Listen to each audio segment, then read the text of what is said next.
Check, check, check.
Check, check, check.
Okay, everyone, we're going to get started in 1 minute. If you could take your seats, get logged in, refresh your coffee, we're going to get started.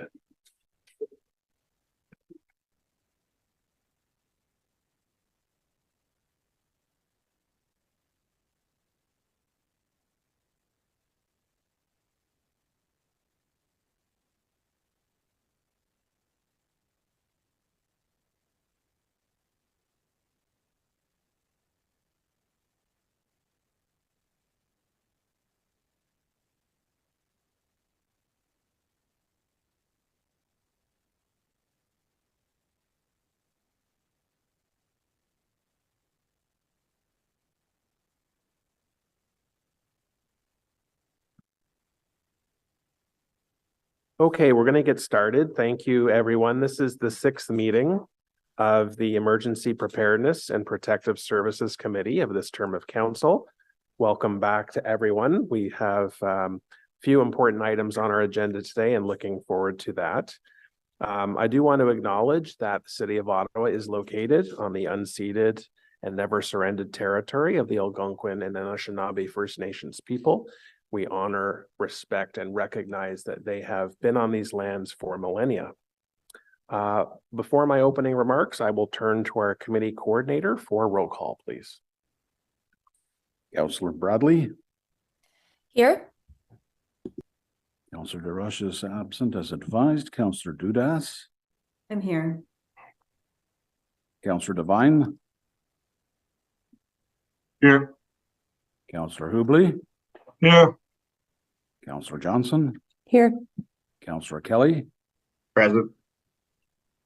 Councillor Luloff. Je suis ici. Conseillère Plante. Ici. Vice Chair Hill. Present. You have quorum, Mr. Chair. Thank you very much. Okay, well, first of all, welcome back. It's great to see everyone. This is our first meeting of the committee since we last met in June. We have several items on our agenda today. The first, it will be the Ottawa Fire Services 2021 and 2022 annual reports. The reports present the service's activities during those 2 particular years, including performance data, which is showing an increased demand for service and a continued increase in the severity of the incidents being responded to. Ottawa Fire Services Chief Paul Hutt will provide a presentation outlining the performance trends and ongoing projects and programs. I do want to acknowledge and congratulate Chief Hutt and all Ottawa Fire Services staff on their ability to continue to provide world-class service to our city. Félicitations, Chef Hutt, et tous les membres du Service d'incendie d'Ottawa. And finally, we will then consider a new clothing donation box bylaw, which includes a permit system and regulations. Councillors and residents have been raising issues surrounding clothing donation boxes, particularly around maintenance and standards. And I'm pleased that this report has remained on the bylaw review work plan. So thank you, colleagues, for that. The proposed bylaw ensures that residents can make more informed choices about where they choose to donate. Je suis favorable au régime proposé et j'espère que vous serez également. Valerie Belleau, Manager of Public Policy Development, and David Kearse, the Bylaw Review Specialist who led this file, will also be sharing a presentation with us. Okay, so are there any declarations of interest from any members of the committee? Seeing none. Confirmation minutes, our last minutes, as I said, 15th of June, 2023. Any issues or concerns with the minutes? Seeing none, are the minutes of the 15th of June, 2023 meeting carried? Thank you. Responses to inquiries, there were 2 responses. One was regarding safety-related concerns, dog bites and attacks, and the other was on rooming houses. Any issues to flag? Seeing none, we will continue.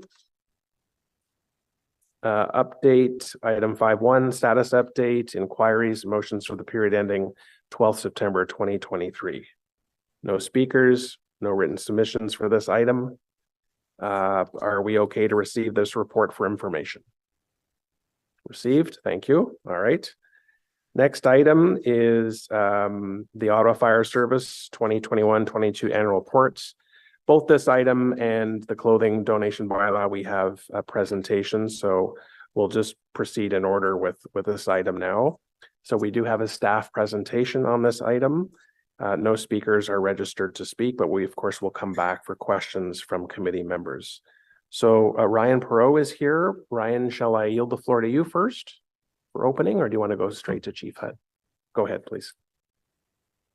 Good morning, Chair and members of the committee. My name is Ryan Perot. I'm the Manager of Business Support and Technical Services for Emergency and Protective Services. I'm here on behalf of our General Manager, Kim Ayat, who has another commitment next door at the courthouse. So thank you, Chair. I would like to say a few words before Chief Hutt takes you through the presentation on the report.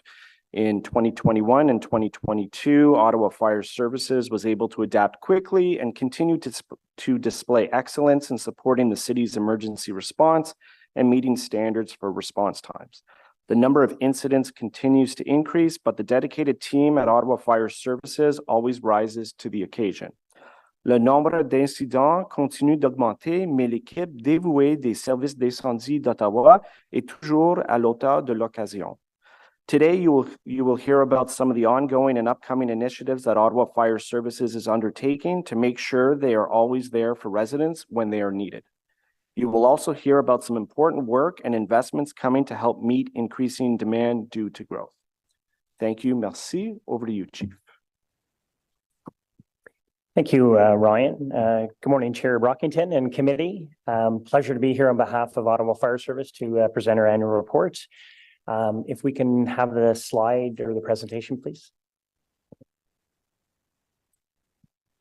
Thank you very much. Next slide, please.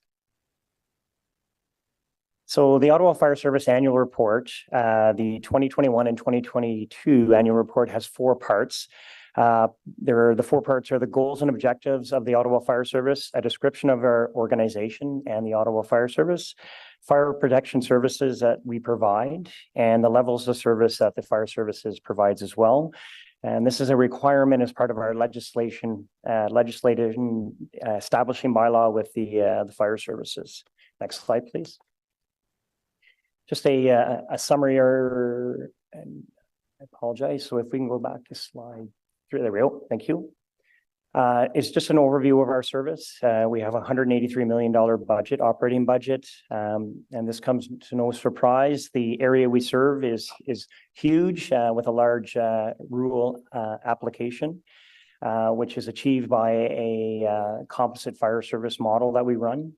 The fire service, obviously, there's a population of 1 million and it's growing. Staff is currently 1,500 staff. Of that, 1.4% is management and administration. We operate out of 45 stations, 25 are urban, 4 are composite, which encompasses urban members as well as volunteers, and there's 16 rural fire stations within the city of Ottawa. Next slide, please. It's important to note that the city of Ottawa is the largest composite fire service in Canada. Comprised of urban and rural firefighters. We also do fire prevention, which includes fire inspections, fire education. The other elements that we do are training and maintenance, which is really important to our service. Communication and dispatch, not only for the Ottawa Fire Service, but we also have contracts with Clarence Rockland and North Dundas. Administration support. We also have a very specialized team within the city of Ottawa that has a provincial response from a hazmat and an urban search and rescue perspective. And then we have a array of specialties from water rescue, water extrication, confined space, collapse and rope rescue, as well as wildland firefighting. Next slide, please. So you'll see in our annual report, there's a lot of data points of with respect to first on scene, effective response force, and effective response force just basically means having enough people on scene to complete critical tasks. And what we've provided here is we have just a snapshot of some of the data that was in our report. When we look at in the city of Ottawa, we have an urban area, which is for every 400 people, for every square kilometer, that is justified as an urban area, and everything else falls within a rural application. You can see first on scene, which means it's the first apparatus that arrives on location. The standard that we have, that we use is 6 minutes, 57 seconds. And so in 2021 and 2022, we certainly met that benchmark of first on scene from an urban application. And from a rural application, the standard is 17 minutes 14. And in 2021 and 2022, we were meeting those benchmarks with having the first apparatus on scene. When we look at the next column where it says urban effective response force, and that's where I was indicating where it's in the assembly of personnel to complete that critical tasking. Again, the standard from an urban is 11:45, and we're just meeting that benchmark for arrival. And on the rural side of the responses from an effective response force, the benchmark is set at 24:42, and in both cases for 2021 and 2022, we're meeting those benchmarks from a response perspective. Next slide, please. We do have a changing landscape from a firefighting perspective. We just have to look at the modern designs and buildings that we're facing.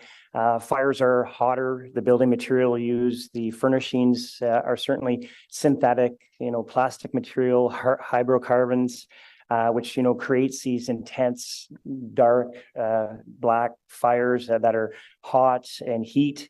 So what we're seeing is that from the time that we're arriving on location, a lot of these fires are progressing very quickly, and that's why it's very important that when we look at having the first apparatus on scene, that we're meeting those critical benchmarks because fires are spreading quicker and faster based on the building material that's being used.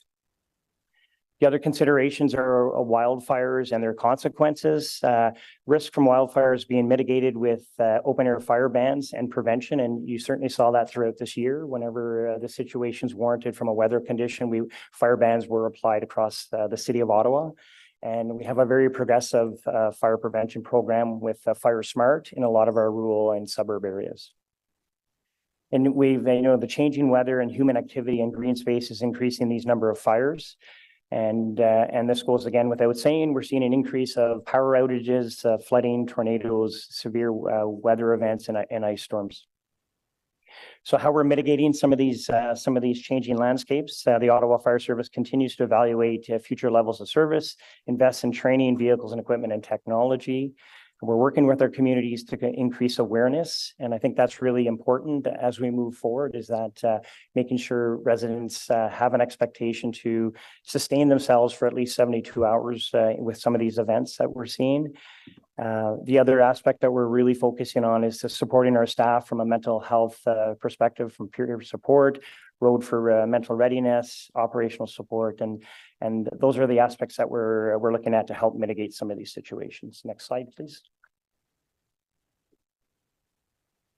So again, the annual reports provide quite a bit of data. So what we've tried to do here is to summarize the data into a simplified spreadsheet. And when the first item, call volumes for 2021 and 2022, those are contact points either with our communications or our fire prevention division. You can see there's an increase of roughly 7%.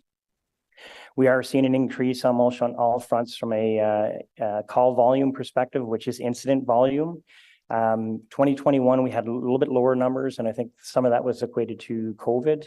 Back in 2022, we're seeing the numbers increase to 28,000, increase of 20%.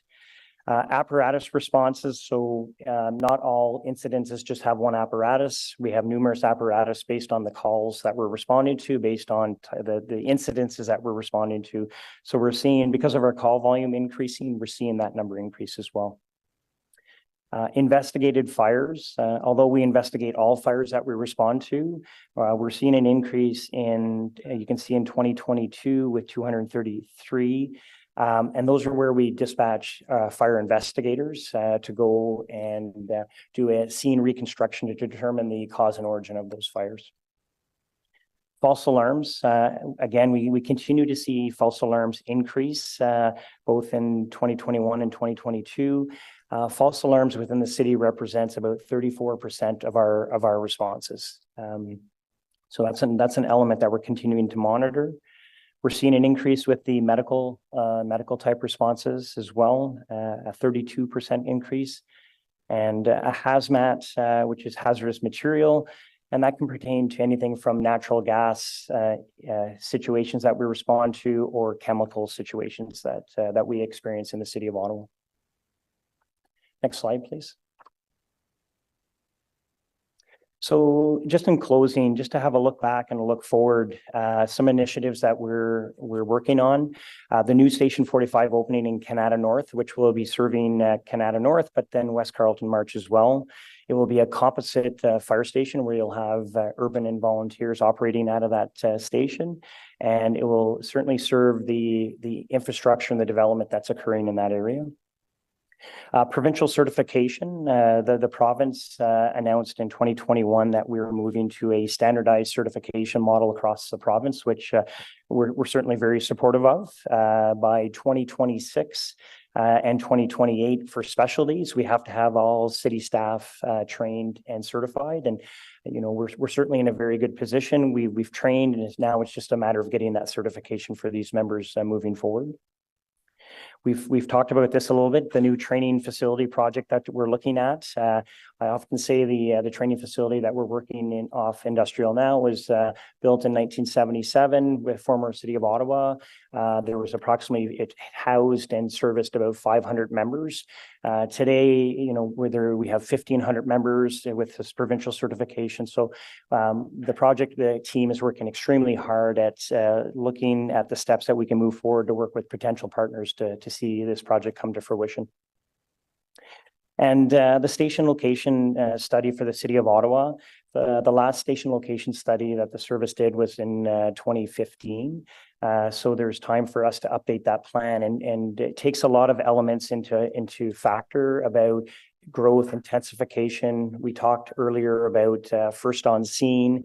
It also talks about having an effective response force. And so those are all the data points and information that we will be evaluating, so we can come forth to committee with a data-driven, evidence-based recommendation when we move forward about what does the future look at, where future fire stations should be within the City of Ottawa. So that concludes my presentation, but I'm certainly open to any questions that there may be. Thank you. Thank you, Chief Hutt, very much for your presentation, and Manager Pro for the introductory remarks.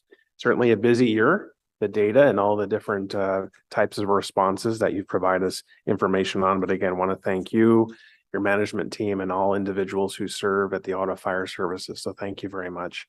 On a lighter note, I'll just point out that it was noted the GM couldn't make it today. He is at the courthouse as a witness, not as a defendant. So I think it's important to provide that clarification. So we have questions. Has the order changed? It was the vice chair, and now it's changed on. It's okay. So we'll start with Councillor Plante. Oui, merci beaucoup, et merci, Monsieur le Président. I just have 3 questions, and they're kind of Ward 12 specific, and one is not. So this summer we saw a lot of forest fires, not just in Canada, but across the world due to climate change. I was just wondering, how did that affect you guys at all? Did some people go and volunteer? Did it maybe affect your resourcing? How is this being taken in your shop? Thank you, Councillor Chair, through you. Very good question. In the City of Ottawa, and when we looked at the geographic makeup of the City of Ottawa, we do have a large rural agricultural area. So I've mentioned in the past, the City of Ottawa has always identified that as a risk. So we've positioned ourselves with wildland firefighting equipment within our rural areas. We're really well equipped and trained to mitigate. And just a little bit of a difference too, a lot of the fires we're seeing involve dense forests and bush, as where, in the City of Ottawa, it's a lot of agricultural land, so it's a lot of grass cover areas, but we still have significant woodlands, the marble forest, for example, that we have to be aware and be ready to protect as well. So within the City of Ottawa, rural divisions, we're very well equipped to navigate and mitigate those situations. In the way the agreement works within the province of Ontario, and even at a federal level, we're asked by the province of Ontario. So they've asked in Ontario if we had any resources or equipment that we could offer to our support across not only the province but Canada. So we did put our name forward to say we could offer some resources, and then it just gets escalated from a province level to a national level. Even though we've made the request that we could have some resources available without leaving the City of Ottawa vulnerable. We weren't taken up on that option, but they seem to have a lot of redundancy, and they also wanted our services available in case something further within our geographic area available. Okay, merci. My next question is, you said your call volume for medical had gone up 32%. How much of that was responding to overdoses?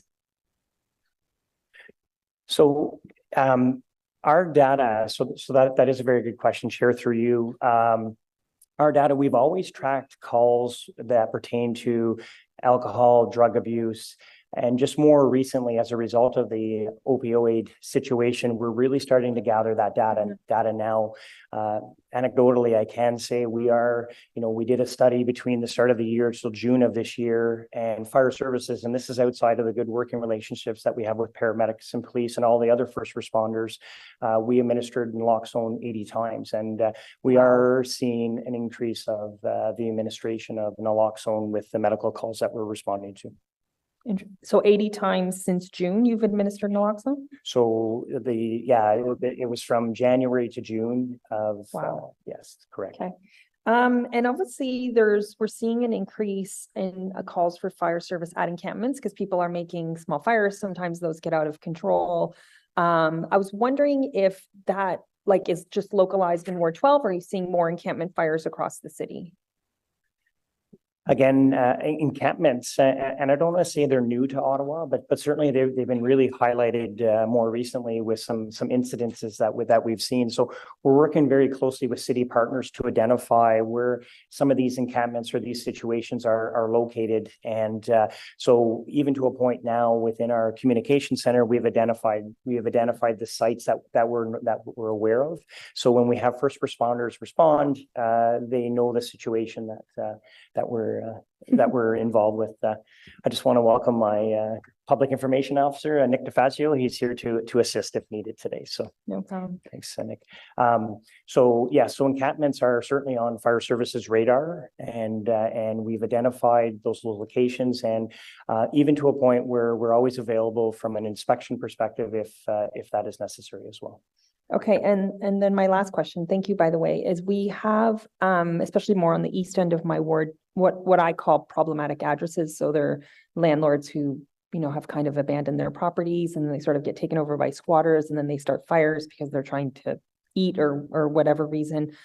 Just so you know, in my budget ask, I'm going to be asking for just to help to sort of better identify the problematic addresses, how the follow-ups are happening. So I may reach out to your office to get some sort of collaboration on that, because I'm finding it's a bit of a 360, social services is involved, often police services are involved, and then building inspection, and then you guys have to respond to a fire. So I'm hoping to get more of a collaborative response with all of our city stakeholders. And anyway, I look forward to discussing this with you in the future, because I know it's got the residents extremely, extremely concerned when these houses get taken over. So merci beaucoup.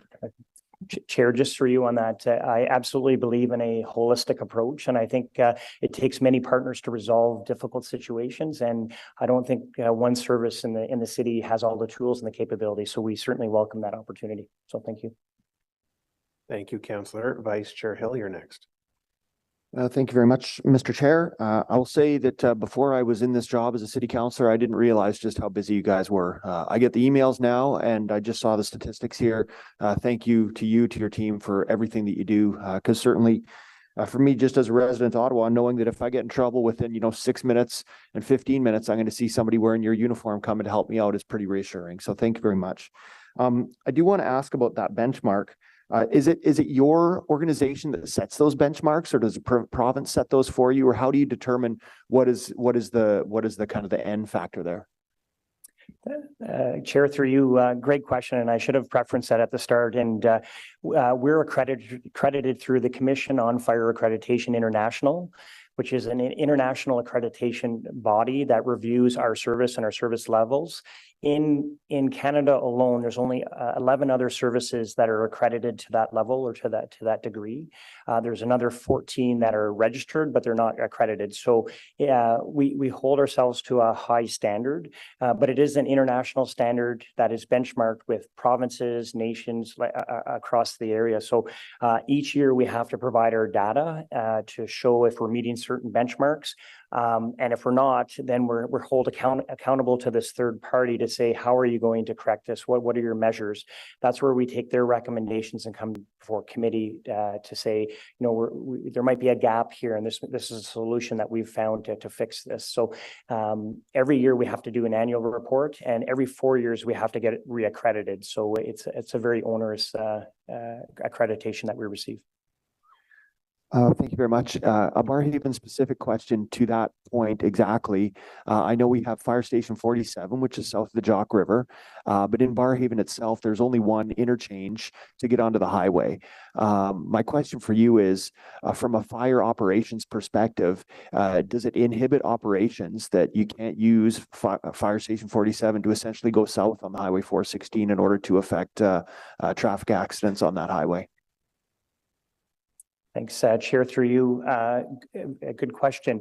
Certainly from a fire service perspective, when we look at, and you saw the data today, it's about first on scene, it's about times, it's about assembling an effective response force. And certainly from our service, any opportunity that we can help mitigate and, you know, have a response that is going to help us get there quicker and faster to serve our clients, we're certainly very supportive. You look at the Fallowfield interchange right now, and it is very congested.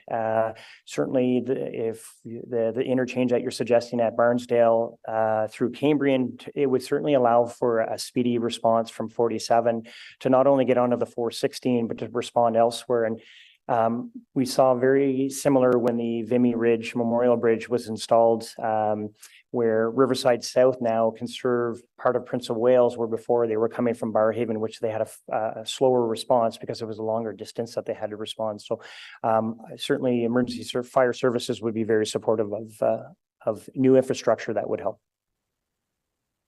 Thank you very much. To jump on one of the points that was brought up by my colleague, Councillor Plante, with regards to broader forest fire situation. I know, you know, every time that I bike up Woodruff, I look right and I see this nasty old forest that is sickly, and it just every time I look at it, I don't know whether it needs to be completely repopulated with trees or cleaned up or what the solution is. But there are people that live in there, and my question is, you know, just what's the relationship with the NCC with regards to their land and, you know, fire safety concerns that you might have looking at that from a, you know, a future fires perspective? Yeah, Chair, through you. Thank you for that question. We do have a relationship with NCC. Having said that, our best line of defense and is fire prevention, and that's our first line of defense. So we can always enter into discussions with NCC. But I feel, you know, sometimes we need to take matters into our own hand. And I think that comes from not only from ourselves, but also from residents. And anything we can improve from a fire risk perspective, from a fire smart program that we deliver. And what it is it's all about educating residents. And even though they may live beside forested areas that may be of concern, there's a lot of elements that we can share with residents of how to protect your own home, how to, you know, instead of, if a fire did occur, instead of having wood stacked close to your house or getting, removing foliage that is around the house. So there's a lot of fire prevention activities that we can help residents within your area that we can share that with them as well to help mitigate in the event of a fire. Okay, thank you very much. And my last question on that as well is, you know, when you look at prevention, you know, I think it was slide 6, we looked at the key indices that you had in terms of last year to this year. It seemed like there were slight increases across the board. You attributed some of that to perhaps COVID. I would assume probably a little bit of city growth is included in there. I guess my question is, how should I interpret those statistics in terms of the trend? Are those kind of on par with what you would expect? Are there areas in there that we should be concerned about that with certain amounts of investments we could see significant reductions? Or is, you know, a 3 to 7% increase across the board on that something that we anticipate, you know, over the next few years? Chair, through you, thank you for that question. I think during COVID, we almost have to look at that as an anomaly because you know, practices, things changed. People were outside more and activities, but there's no doubt as the city of Ottawa grows, the population grows, and when the population grows, we're going to see more calls, more incident, more traffic accidents, and even though we do an amazing job at fire prevention, you know, the leading cause of fires across the province of Ontario as well as in Ottawa is cooking fires and discarded cigarettes. So as long as we need to continue to educate, we need to change the way we are working with our residents, whatever modes of communication may not have been working, we need to find different ways that we can get messages out. So as long as we see population increase, we're going to see calls increase as well. So more of that data will be available whenever we look at our station location study, because it really gets into depth with intensification, where the growth is occurring within the city of Ottawa. So I'm very anxious to present that to committee, probably Q1 of 2024. Thank you very much, Chief. Thank you to all of your team. It's really appreciated. Thank you, Chair. Thank you, Vice Chair. Councillor Kelly, you're next, and then Devine, Kavanaugh, and Plant for second round. Councillor Kelly. Thank you very much, Chair, and thank you to Chief for being here today. I have quite a few questions, and I'd like to dig down a little more on the medical related calls that you guys respond to. Up 32%, that seems significant, and I was just wondering if we could break that down a little more in terms of, is that a result of more calls overall, and therefore you're responding to more medical calls? Or is the number of medical calls that you're responding to within your standard operating or standard year increasing? So is the percentage of your work that's related to medical increasing, or what's happening there? Thank you, Chair, through you. Thank you for that question. I don't think there's a single answer for that. I think there's a lot of elements, and when you look at medical calls that we respond to, we just look at the situation of our healthcare, and we've heard from our paramedic service in the situations that they often find themselves in. And I know fire service is stepping up to help from a medical tiered response agreement, and it's an agreement that we work on annually, and it's an element where we work with paramedic services to see is there calls that we can help assist our residents by responding. So we recently reviewed that tiered response agreement, offering some assistance. When we look from a medical perspective, we have the skills and the ability to be a first response in a lot of our areas, and we have that commitment to do that. I think the other element as well is you look at the population and you look at the trends. We have an aging population, and as a result, we're seeing more medical calls and responses as well. And with the increase in level zeros with paramedics and ambulances, do you think that that's playing a role in your having to respond to medical calls that perhaps you didn't have to respond to in the past? Thank you. I believe our service has the opportunity to assist, and that's what we've recently done with updating our medical tiered response agreement, where if residents were traditionally, you would send paramedic services to assist with lift assists. Those are elements where if we have the capacity and the availability, that we can go and help with some of those less critical type responses, which I think at the end will help the citizens of Ottawa. Okay. And then I've heard from a few firefighters in my community who've been at medical calls but are under certain constraints in terms of what they're able to do. So I don't know the exact details, but I know there are particular medications that firefighters are trained and able to administer, but some are not. So what are the constraints in terms of responding to a medical call, and is there anything that we can do as city councilors to further equip you to deal with some of those issues or increase training opportunities? I'm just wondering generally if you could speak to the constraints you're under when it comes to medical calls and how we could better support you. Chair, through you, and thank you, and I appreciate the support. We have a real close working relationship with paramedic services. So when it comes to administration of certain elements, such as naloxone, we actually train with paramedic service for that, and we also train with public health. So we have those abilities at our disposal, and I think it's been working extremely well. And if there's anything that we can do to help the residents with any gaps that we're seeing short term, we're willing and able to do that. Okay, because I've even heard of, this may be wrong, but are firefighters allowed to administer an EpiPen when they arrive on scene? So right now, as a result of the medication, so we're right now through our designation and our authority, we do not administer EpiPens. We have to follow the practices prescribed by Ministry of Health. Okay. I think that certainly came to as a shock to me, and I think others that someone who can administer naloxone could not administer an EpiPen. It seems kind of weird, but anyway, looking forward to trying to find solutions to that. And thank you very much for your time. Thank you, Councillor. And before Councillor Devine, I get to you, I just wanted to ask a question of clarification. I live about 500 meters from the Brookfield fire station. Let's just hypothetically say I'm at home and I go into a cardiac arrest and there is an available ambulance, but it's at the Rideau Carleton racetrack. It's going to be 12 minutes away.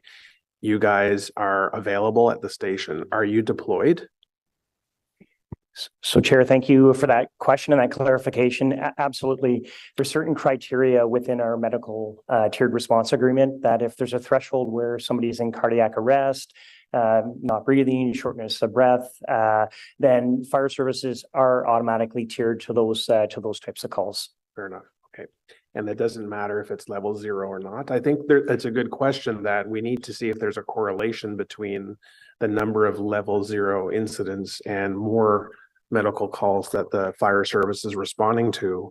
But even if there are ambulances available, if there's a serious medical issue, just for the first response, triaging, we send the fire services.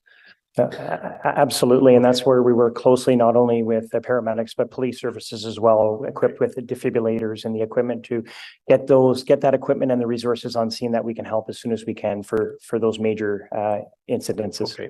Thanks very much. Councillor Devine and then Councillor Kavanaugh. Thank you, Chair. Chief Hutt, always a pleasure to see you.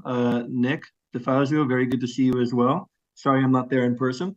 First off, I just want to thank the fire services and the Ottawa Fire Foundation. Myself and a group of councillors got to attend a very lovely and moving memorial ceremony last week for our fallen firefighters. So thank you for your role in that. I was very grateful to participate. Before I get to my questions, a quick little anecdote that I think you'll appreciate, Chief. It was interesting to hear you referring to the challenges faced by all the modern technologies that you have to deal with and building materials. This morning, as I was walking my kids and some other neighborhood kids to school, a cat jumps in a tree, and all the kids know I'm the counselor, and they start yelling at me to call the fire department to come get the cat out of the tree. And I told them that I think you're too busy to respond, but I knew that if you had to respond, you'd respond well within the standard time. So generally, when it comes to your, I just want to commend what your department is doing for meeting these increasing challenges within and below the standard time. I think it's remarkable. And also to a tip of the hat to you, Nick, when we receive the emails that describe the minute-by-minute approach with which you respond to times, it's like reading the opening scene of an action thriller where good comes out of it. So based on the challenge that you are facing with the increased growth, I very much appreciate how you are always able to respond, not on time, but ahead of time, especially considering what an extra minute could lead to. So thank you very, very much for, as you say, rising to the occasion. And Nick, thank you for communicating that so well. Before I get a little bit more into the challenges you're facing, just a few very specific questions. Chief, you mentioned in your presentation that I think I read that 34% of your calls are false alarms. That does seem like that may be the cost of doing business, but that does seem like a very large 34%. That certainly caught me by surprise. To a certain extent, that's wasted time. So my question, Chief, is that percentage, 34%, would that ring true across major cities? So that's my first question. Or is that trend abnormally high? So Chair, through you, thank you for that question. 34%, 35% for false alarms, that is high. When we do benchmarking or comparisons across the province of Ontario with the all other larger cities, for the most part, have a fire false alarm bylaw to help mitigate some of these situations. What fire services is currently doing is evaluating and reviewing that data. And we actually hope to have a report before committee in Q1 or Q2 of 2024 on the false alarm strategy that we would like to look at for the city of Ottawa. You're absolutely right. That's a lot of equipment and resources running across the city unnecessarily. And I think for myself and our team, more importantly is if these are false alarms and the equipment there's issues with the equipment, then the people that are staying or the employees or residents that are staying in these locations, then they're not protected if they continue to be false alarms. And that's what we're seeing with a lot of repeat false alarms. So we want to make sure our residents are safe. And by proposing a possible solution with a fire alarm bylaw, we would like to propose that in 2024 to committee. Great. I mean, I look forward to all of us being able to help you address that strain on your resources. And I'll just assume that whatever kind of analysis that is done on those false alarms may point to trends or patterns, so we can zero in on where the problem areas might be. A few other questions related to the trends that you observed. My colleagues were asking about the spike in medical calls, but I think I saw a spike of 52% in hazmat calls from 2021 to 2022.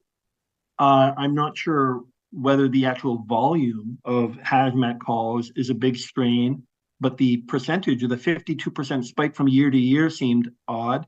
Is there a particular reason for such a big spike, and is that something that we should be concerned about? Again, Chair, through you, thank you for that question. The hazmat response, when you actually, and that's a great observation, when you look at the number of hazmat calls on average, the numbers are quite low, so are relatively low. So as soon as there's a few additional calls, that average spikes up quite high. So that's one explanation.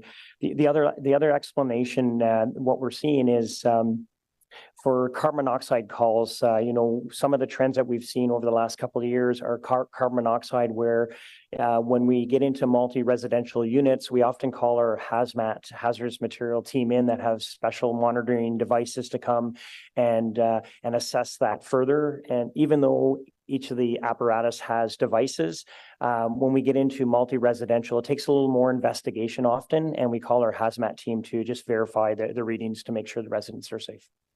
Yeah, I mean, I can understand that if the volume of calls for hazmat generally is low, then the spike seems high. If I had let those kids make that call, you would have had a 100% spike in calls to get cats out of trees. So I can understand that. One more statistic. I think I saw that you say that among your staff, your management and admin staff makes up only 1.4% of your workforce, which is a remarkably lean, commendable, if not concerning. While I know that many people will tip their hat to the fact that only 1.4% of your workforce is management and administration, to a certain extent, that management and administration is managing the how to handle the growth of demand on your workforce. Is 1.4% sustainable for you?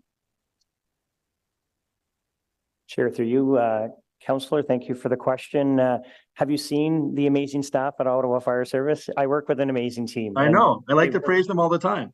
Yeah, they work so hard each and every day, and you're only as good as the people that you work with. And I have to compliment day in and day out, where every challenge that we're faced with, the team steps up. So right now, we continue to move ahead, facing the challenges we do, and we're very nimble, and we can pivot when we need to pivot. So thank you for those kind words. Well, I mean, if you're happy with 1.4%, then again, we tip our hat. And I appreciate you referring to the terms of nimble and flexible. Perhaps when it comes to a governance review, then we might come and investigate just how you're able to operate so well at 1.4%. So I guess my big question, Chief, just pertains to so again, I am very, very grateful that you are meeting the performance standards. You do say in your report that you are meeting those standards with difficulty, that I am not at all surprised by. The difficulty is related to the growth that we have anticipated, but we anticipate more growth. And so I can only surmise that there's going to be an increased spike demand for your services. Is there anything, as we look towards the immediate future, is there anything that you can anticipate needing in order to be able to continue meeting these performance standards with additional growth? I'm sure you're not going to be saying you need to increase your management and admin, but generally, are you going to be looking towards a greater contingency of FTEs or expanding your workforce in order to continue meeting these standards through an increased challenge of additional growth? Thank you. I mentioned earlier, this is all part and parcel of our station location study, which really will be our future investment plan for the city of Ottawa and what that's going to look like. So when we populate the data, and you're absolutely right, when we look at the anticipated growth and development within certain areas, the evidence is going to lead us to some conclusions that, where future fire stations are going to have to be located.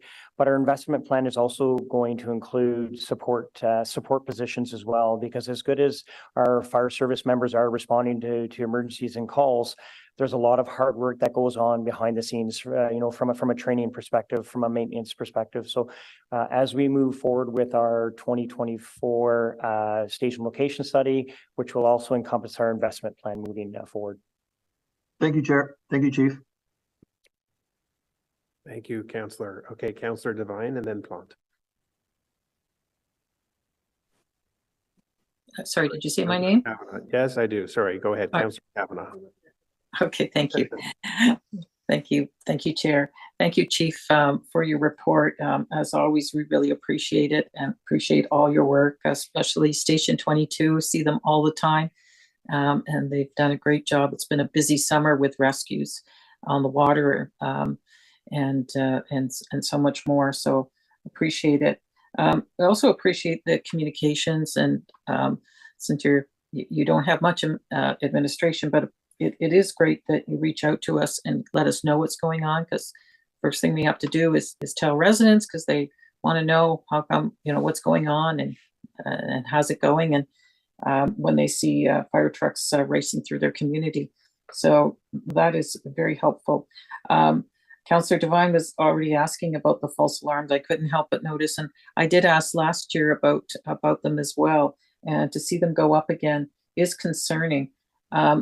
And I'm really appreciating the fact that there's going to be a false alarm data strategy for next year. That'll be helpful. Is there any sneak peeks you can say about what you see as a trend? Because obviously it's going up.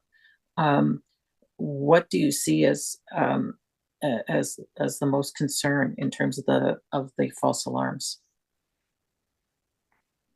Chair, through you. Thank you, Councillor. I do believe some of the trends that we are seeing, and part of the program that we're going to be looking at is once a site has been identified, it seems like we're getting repeat offenders to certain locations, and this is not to penalize for malicious, or if there is a fire condition, residents and businesses aren't going to be penalized for those situations. It's where often we see equipment is starting to expire or fail and it needs to be replaced. And some of the property owners, and this isn't for everybody, I'm just saying we're seeing some repeat, is where equipment is starting to fail, needs to be replaced, and for whatever reason it either gets delayed or it gets postponed. And so to my point earlier, where this is also from a fire life safety perspective, where we want to have operating fire detection systems within commercial and industrial establishments. And so it's important to us that if there is malfunctioning equipment, that it gets fixed as soon and as quickly as possible, to make sure we protect the residents. So we're seeing multiple calls, and one of the situations is that equipment is starting to fail. It needs to be upgraded, and it's just a matter of getting those wheels in motion to have that completed. So. Thank you. Are you saying it's more in multi-residential buildings or in commercial buildings? It's not coming from individual homes. No, and that's a good distinguish between the two. It's not single family dwelling homes whatsoever. A commercial fire alarm system is a system where we often refer to smoke alarms, and in our home we have smoke alarms. In an institution or a commercial premise, they have a smoke alarm, which is connected to a fire panel. So it's a complex system that's installed. So it could be multi-residential complex that has a fire alarm system. It could be a commercial property that has a fire alarm system. But it is not, these numbers do not relate to individual residential dwellings. Okay. When I'm down at City Hall and I see the fire trucks racing by, I wonder, is this a false alarm? Because it seems often and you don't hear anything. So you assume nothing happened. And as stated, it's a waste of wonderful resources. So I hope we can work together as a city to help on this with bylaw to strengthen whatever regulations need to be, so people, so property owners pay attention to this major inconvenience. So thank you. I just want to say that I appreciate the efforts on recruiting women and gender diverse persons, as well as working on diversity in your recruitment. I see that it's slowly getting better. I know it's tough, and I appreciate the camps that you have, so it's very positive, and I think it really does help the image of the fire services to go in that direction. I don't know if you want to make any comments on that. Thank you, Chair. Absolutely. The Ottawa Fire Service is extremely committed and supportive of having a workforce that does represent our community. And there's been a lot of positive initiatives, and we're certainly trending and moving in the right direction. And not to get complacent, there's always so much more work to do.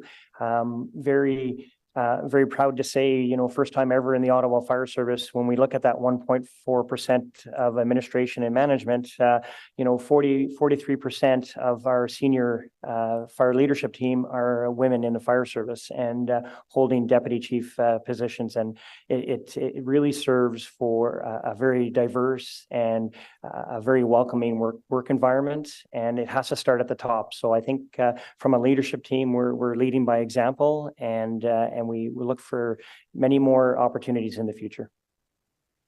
Thank you. And I appreciate also the emphasis on prevention. And again, anything that the city can do to help encourage that. Of course, we're willing partners so that you're not, because lives are at stake, and anything we can do to encourage people to check their smoke alarms, etc., or just have good practices at home. I appreciate that, and I appreciate your work with Ottawa Public Housing, or Ottawa Community Housing. So I just wanted to pass that on. Thank you. Thank you very much. Thank you, Councillor. Thank you for those questions. I'm going to continue to go to first-time speakers first. So Councillor Johnson, you're next, and then Plant and Kelly. Councillor Johnson. Thank you very much. So thank you for your presentation and your briefing today. I appreciate your department's time in working with me for an inquiry that sort of lends itself to Councillor Kavanaugh's curiosities. I'm also very interested in understanding the progress that Fire Services is making in its equity, diversity and inclusion targets because of that first response. I mean, we're welcoming so many new refugees and immigrants. We're dealing with intimate partner violence. We're, having an increased aging population. We want to know that the people who are serving them are representative of them, because when you're feeling very vulnerable, you want to know that you've got something in common, something to connect over. And that's why representation really matters, right? So I'm encouraged by that. I think the fire service is especially curious because of the voluntary aspect of it as well. I mean, it's a really interesting governance model. And so with such a spread of so many stations, how do you manage, when you say it comes from the top, but you have a lot of I don't want to say a lot of bottoms, but you got a lot of bottoms too, right? So it's how do you make sure that those corporate values are being shared all the way through the organization and through those voluntary groups as well, who perhaps have less contact or less frequent contact with that leadership. So I appreciate your energy in working with me on that inquiry, and hope that we can have sort of a more forthcoming reporting analysis through corporate services here about that type of progress. So my questions today are related to a couple of things. So one, I'd be curious if you could please unpack for us a little bit what you see when it comes to traffic accidents. So I know that in Bell's Corners, we have, the home of the extracurricular service training center, which is lovely, but I'd love if it was never used. Are you seeing any trends with traffic accidents in terms of their speed, their severity, their locations, what kind of roads they're on, their frequency? So that's an excellent chair through you, sorry. That's an excellent question, and I certainly probably a question better served from our transportation group that does the analysis, but just from a fire service perspective, from what we're seeing, I certainly look, or what we hear is distraction. People are preoccupied. They're not paying attention when they're on the road, and so we see a lot of distracted drivers that are unfortunately involving vehicle accidents. So certainly from a fire service perspective, that is what we're seeing. People are so many things on the go, and they're not paying attention to the road safety aspect of things. When I was at the training center earlier this year, I was talking to your staff in that team, and they were saying that it is a proportionately significant number of calls that you guys get for traffic accidents. Is that correct? Yes, you just listen you listen to the radio every day, and we're out every day for traffic accidents. Some obviously minor, but then we're also responding to those serious ones where we have the skills and the equipment and the ability when the situation arises to safely extricate and remove people from those cars. But there's not a day that we don't go without a car accident. That's for sure. So yeah, that's good to know from a resources perspective, and also for a liability perspective for the city of Ottawa when we come to our road design and how we support road safety.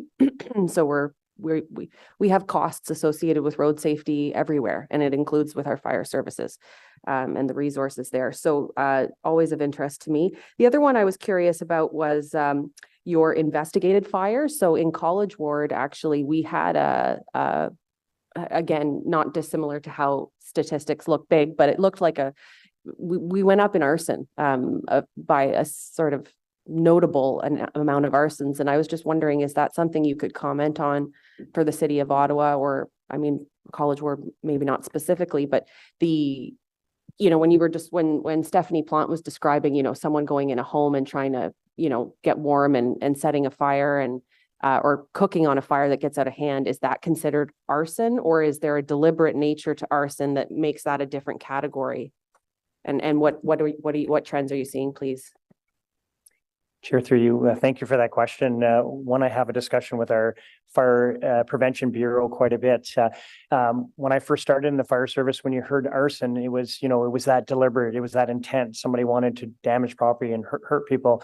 But the way the definition reads, it says in an intentionally set. So what we're seeing and why we're seeing those increased numbers is we're seeing a lot of mischief, and I refer to them as mischief fires, where they're intentionally set. So they're fitting that definition, but it could be a waste paper basket in the street. So that would technically be classified as an arson fire. Was there intent to necessarily hurt somebody? But what we're just seeing is accidental, malicious, accidental, intentional lighting of articles.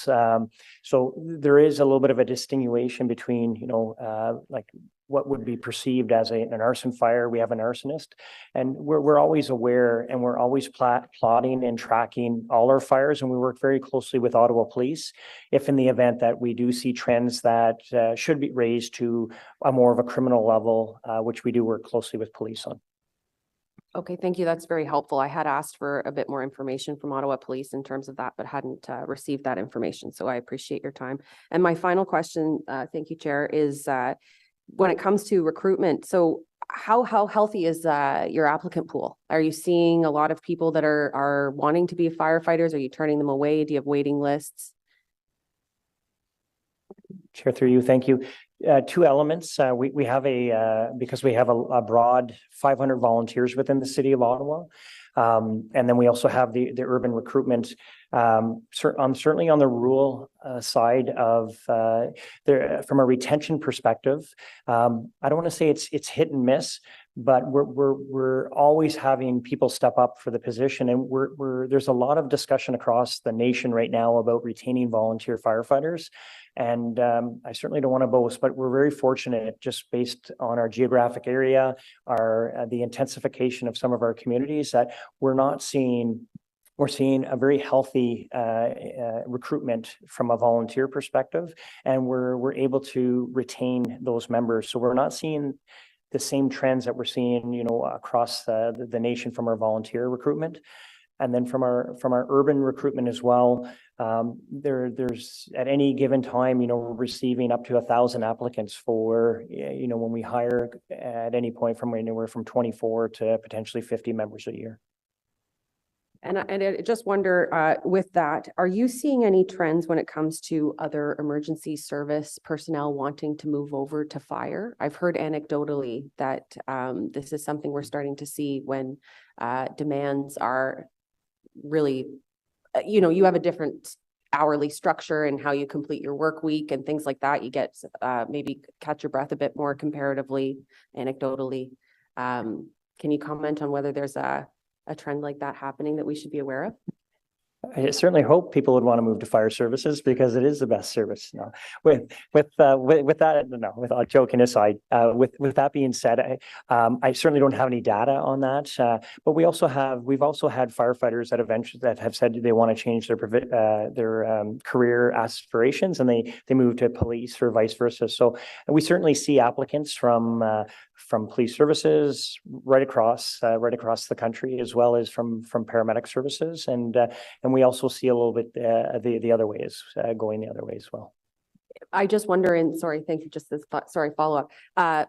If you were to see an increase in trend from a different service, would you notify the chief? Like, how would they know that they're seeing people wanting to switch out? That's my concern.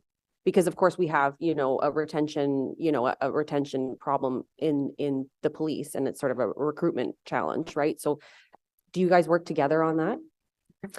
Yeah, I think we certainly have a very close working relationship within EPS, and we talk all the time, and we have updates. When you look at our recruitment process, it becomes and that was part of our restructuring of our recruitment process. It becomes a non-bias. With reference to if somebody applies from another division to our service, there's nothing that we let them go through the process, because we do want to make sure it's fair, transparent, and equitable. And so with reference to having discussions, we don't normally have those discussions. If there's huge trends where we're seeing 50 or 100 applicants, absolutely, but we're certainly not seeing that for sure.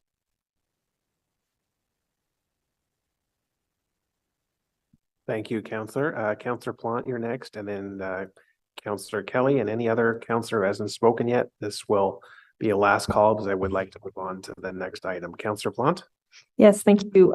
So I'm not sure if you're aware, but on Monday, Ottawa Public Health declared like a crisis for the opioid situation in Ottawa. I'm not sure how that works to declare an emergency versus crisis. I'm just sort of putting that into context for my next question. So I was wondering if, and I'm not sure if this is like an inquiry that I have to do formally, but if we could get the numbers as to how much it costs to respond to an overdose, like the truck leaving the station, the hourly wage of the firefighters, whatever equipment they may use, and the truck going back.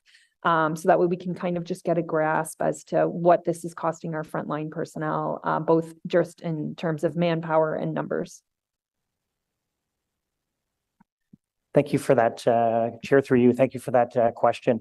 I believe, yeah, if an inquiry came to staff, we would be able to review that data and populate that information, and we could have some information returned back to you.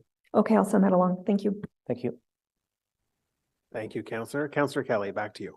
Thanks, Chair, and I appreciate you wanting to keep this going, especially this after sitting through yesterday's marathon planning and housing meeting.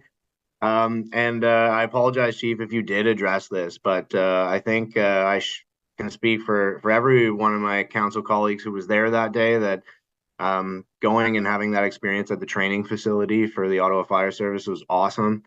And but I do think there was one moment where we kind of all looked around at each other and didn't know what to think, and that was when we were told that due to new development on the property next door, that you would be limited in your ability to train firefighters at that location in the future, and that you were searching for a new location for a training facility. And I don't think I heard you touch on that, but again, my apologies if you did mention it. I just wanted to know if there was any updates you could share in regards to that situation and locating a new facility for training.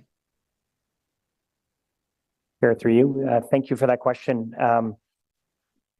Certainly, there are pressures at our current site. With the residential condominiums that are being built in and around the training center, as a temporary short-term fix where we can do some live burning. We've entered into an agreement with our colleagues in and around the landfill site. So we do have some short-term solutions on Barnsdale, where we do our live burning at that location, which allows us less restrictive at our current location. So that's our short-term solution, and we continue to work closely with our BSS colleagues on the project of identifying not only land for the location, but also what that funding model might look like moving forward, and also within a recent expression of interest that we did to see what other partners that we might be able to partner with for this facility moving forward. Thank you. Thank you, Councillor. Councillor Lulov, good to see you. You have the floor. Thank you very much, Mr. Chair, and I'll be brief. Chief Hutt, I just want to give a shout out to the rural firefighters, especially those in Cumberland Village. During the flooding incidents this year, the wellness checks that these women and men did, the constant presence in the community, the volunteering of their time as community members after hours to help with sandbagging of property was unbelievable. I mean, I've spoken with Larry and thanked him for that support. But because you're here in front of us today, I wanted to extend that gratitude. The Cumberland Community Association has been working with our local station in Cumberland on setting up an emergency response group. They've been wonderful to work with. This is an incredible group of professional members, and I just want to give a shout out to our rural firefighters for their great work. Your outreach activities, notably at Station 53 on Charlemagne, have been absolutely unbelievable. And just want to thank you for your great work on fire prevention. And thanks again for another great year of service. Thank you for those kind words. And Absolutely. The city is so fortunate to have such a group of 500 dedicated volunteers that serve our municipality. And we are very fortunate. We wouldn't be the department and the successful service that we are without them. So thank you for those kind words. Indeed. Thank you, Councillor Luloff. Chief, thank you for the reports and update. We'll ask some tougher questions next year, I promise. And before I go, you recognize Mr. DeFazio, but I just want to add my 2 cents. The proactive, informative, timely updates that we get at all hours of the day are very much appreciated. So we want to respect the work that you do. You certainly complement what the OFS does, and you help us do our jobs as well. So thank you for your service. Thank you. Okay, so committee members, do we receive this report for information? Is that received? I need to hear from someone. Thank you. Thank you, Vice Chair. That matter is received. Thank you. Okay, item 6.2 is the clothing donation box bylaw review. We'll have staff switch over.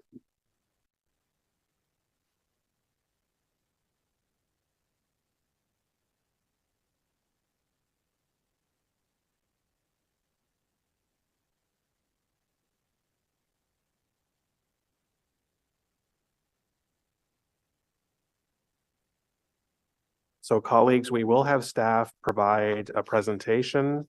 We did receive 1 written submission from the Hintonburg Community Association, which is in the shared directory. And we do have 1 delegate who will speak on behalf of Diabetes Canada.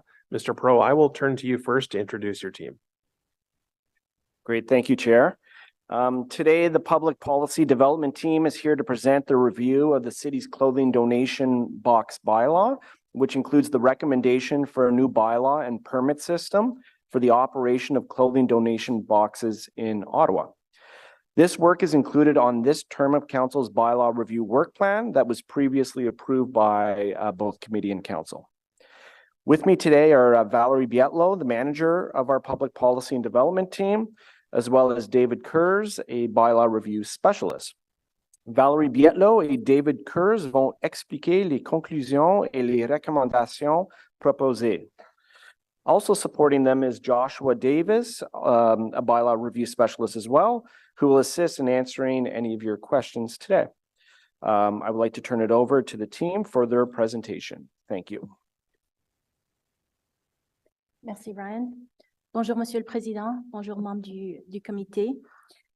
The new regulatory regime we are presenting today for clothing donation boxes builds on Council's 2013 bylaw.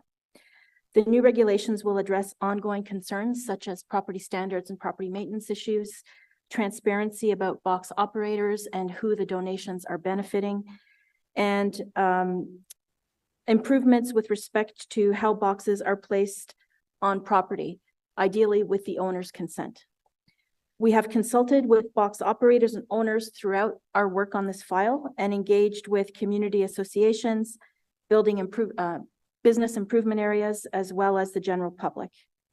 We have also collaborated with other city departments and services on our recommended permit approach, including recreational, cultural, and facility services, solid waste services in the Public Works Department, the Corporate Real Estate Office in Planning, and the Corporate Accessibility Office. And we thank our colleagues for their expertise and their collaboration. Nous remercions toutes les directions générales et tous les secteurs d'activité pour leur collaboration et leur soutien lors de notre travail. Je vais maintenant céder la parole à David. Next slide, please.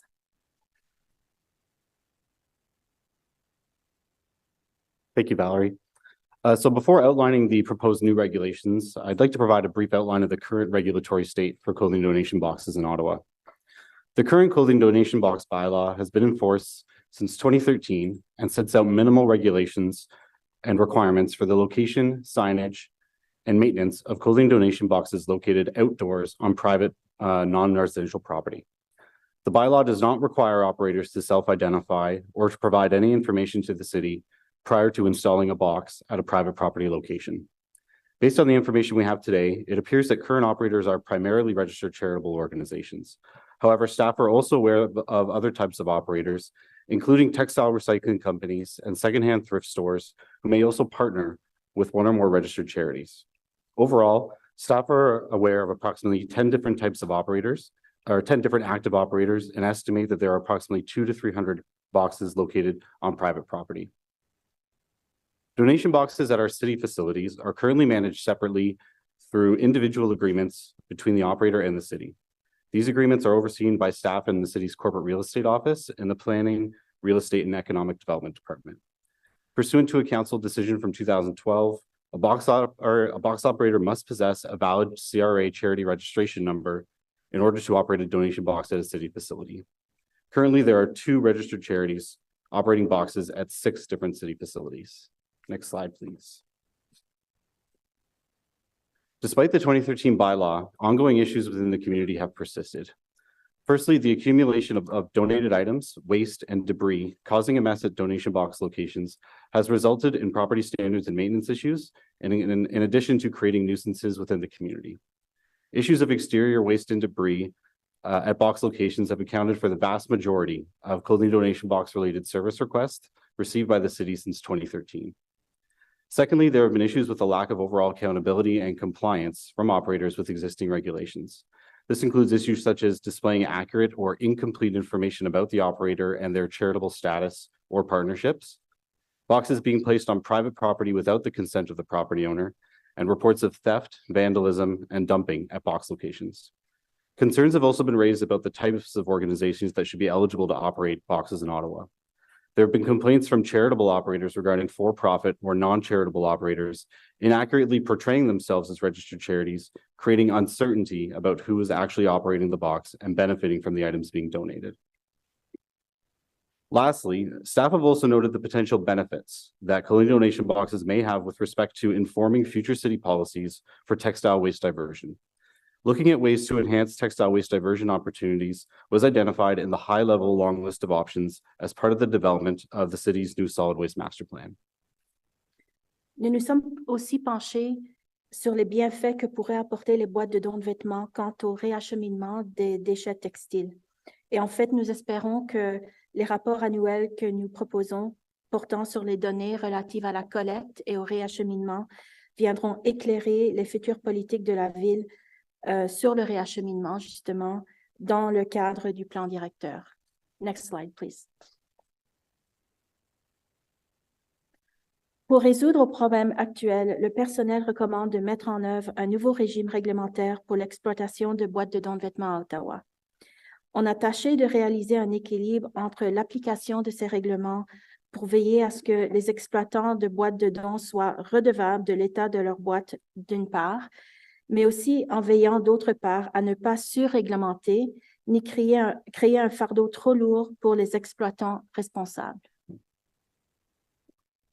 The key to staff's new recommended regulatory approach is the implementation of a permit requirement. To obtain a permit, box owners must provide the city with prescribed information and documentation, such as confirmation of box locations, proof of consent from property owners, proof of any registered charity or nonprofit corporation status, as well as confirmation of box safety. The permit requirement and all associated regulations would apply to boxes on both private property and at city-owned facilities. For increased consumer protection, updated signage requirements are recommended to ensure that all information displayed on a clothing donation box is accurate and transparent. A validation sticker issued by the city would also be placed on each approved box.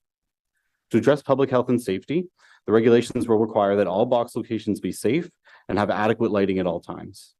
No boxes will be allowed in the city right-of-way or on residential property, and boxes will be prohibited from creating a visual obstruction for vehicles and pedestrians. To help mitigate community nuisances, permit holders would also be required to ensure that all of their boxes are emptied, inspected, and serviced on a regular basis, and that they are safe, kept clean, and free of overflow at all times. Lastly, staff are recommending a new data reporting requirement to help inform future city initiatives regarding textile waste diversion. As part of the annual permit renewal process, permit holders would be required to provide specific collection data to the city's solid waste services branch with respect to the total tonnages of items collected through their donation boxes and related diversion information.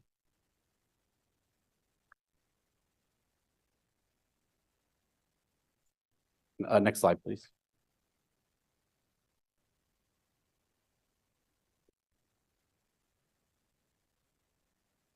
So for city facilities, staff recommend that boxes continue to be permitted at city facilities under the new system to ensure a consistent approach for all boxes and provide mechanisms and tools for enforcement and compliance.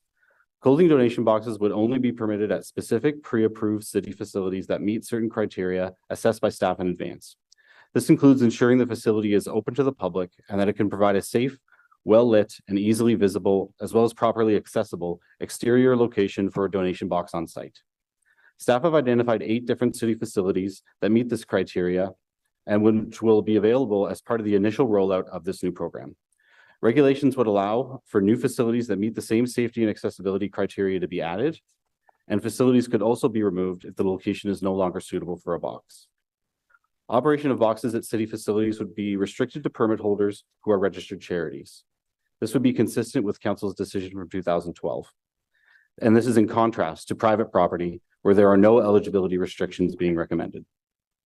Allocation of space at approved city facilities would be done through the use of a lottery process administered by staff and bylaw and regulatory services. 2 of the facilities currently hosting a box have been identified as an approved facility under the new system. Existing operators would continue to operate their box at these sites, provided they obtain the required permit. Boxes at all other existing facilities would be removed, and staff are recommending that impacted operators each be allocated space at an additional city facility. Next slide, please.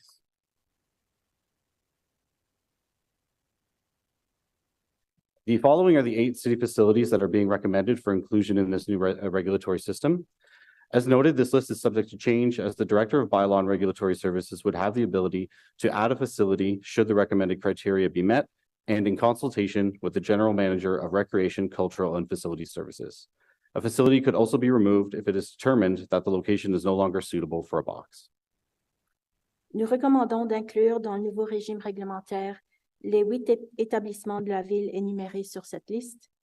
Nous proposons aussi que le directeur des services de règlement municipaux aurait la possibilité d'ajouter des établissements si les critères recommandés sont respectés et en consultant avec les autres départements impliqués. On pourrait aussi retrancher cette liste si les établissements, si on constate que ces établissements ne se prêtent plus à l'installation d'une boîte en question. Next slide, please. Administration and enforcement of the new recommended regulatory system will be overseen entirely by staff and bylaw and regulatory services. This includes reviewing applications and issuing permits, working with permit holders and property owners to address any issues, as well as overall monitoring and enforcement of the regulations. Staff are recommending a $500 annual permit fee, as well as an additional annual fee of $150 per box operated by a permit holder. As an example, an operator with 25 boxes would pay approximately $4,300 per year. These fees will provide revenue to fund the administration, management, and enforcement of the new permit regime and accompanying regulations. The Director of Bylaw and Regulatory Services will also be able to suspend or revoke permits if there are continual issues of noncompliance, as well as remove and store hazardous boxes with the ability to recover costs from both box owners and property owners as needed. Next slide. Staff are recommending that the new bylaw and related regulations come into force on January 31st, 2024. This will provide sufficient time for outreach and education to potential permit holders and members of the public, and allow staff from Bylaw and Regulatory Services to develop administrative processes to intake applications. A formal lottery for the allocation of space at approved city facilities to eligible permit holders will also take place on a date to be determined after the new regulatory system comes into force. Nous comptons mettre au point une page web d'information sur le site ottawa.ca afin de décrire dans leurs grandes lignes les nouveaux règlements et les nouvelles exigences. Cette page web pourrait aussi comprendre une liste d'exploitants de boîtes de dons approuvées. On espère aussi établir une carte sur le site web qui permettra aux résidents de consulter les points d'installation des boîtes de dons de vêtements sur tout le territoire de la ville. EPS staff will also develop an informational webpage on ottawa.ca to outline the new regulations and requirements. This webpage may also include a list of approved operators. As well, we are hoping to build an interactive map where residents can search the location of approved clothing donation boxes across the city. This concludes our presentation, and we would be happy to answer any questions you may have. Excellent. Thank you very much. Appreciate your work on this file. And I'm sure there'll be some questions in a moment, but we do have a public delegation on this matter. Mr. Simon Langer from Diabetes Canada. And I assume it is virtual. Okay. Hello. Good morning, sir. How are you? Good morning. I was just having a little technical delay there. You have 5 minutes for your presentation, and then I don't know if it's our audio here, but if you could please speak to the mic as close as possible, and if we can increase the volume, that would be great. You have 5 minutes, sir. Please go ahead. Good morning, Chair, respected members of the Emergency and Preparedness Protective Services Committee. I really appreciate your time this morning. My name is Simon Langer. I am the National Manager of Government and Strategic Partnerships at Diabetes Canada. I'm here to speak to you all about some of the recommendations that have been put forward by staff. Firstly, we just like to say that we found staff to be highly collaborative, and for the most part, we are in agreement with the majority of the recommendations that have been put forth to you all today. However, we do have one significant concern, which are the fees that are being put forward. I can't see the deck, so I would ask if the PowerPoint can be kindly shared. Thank you.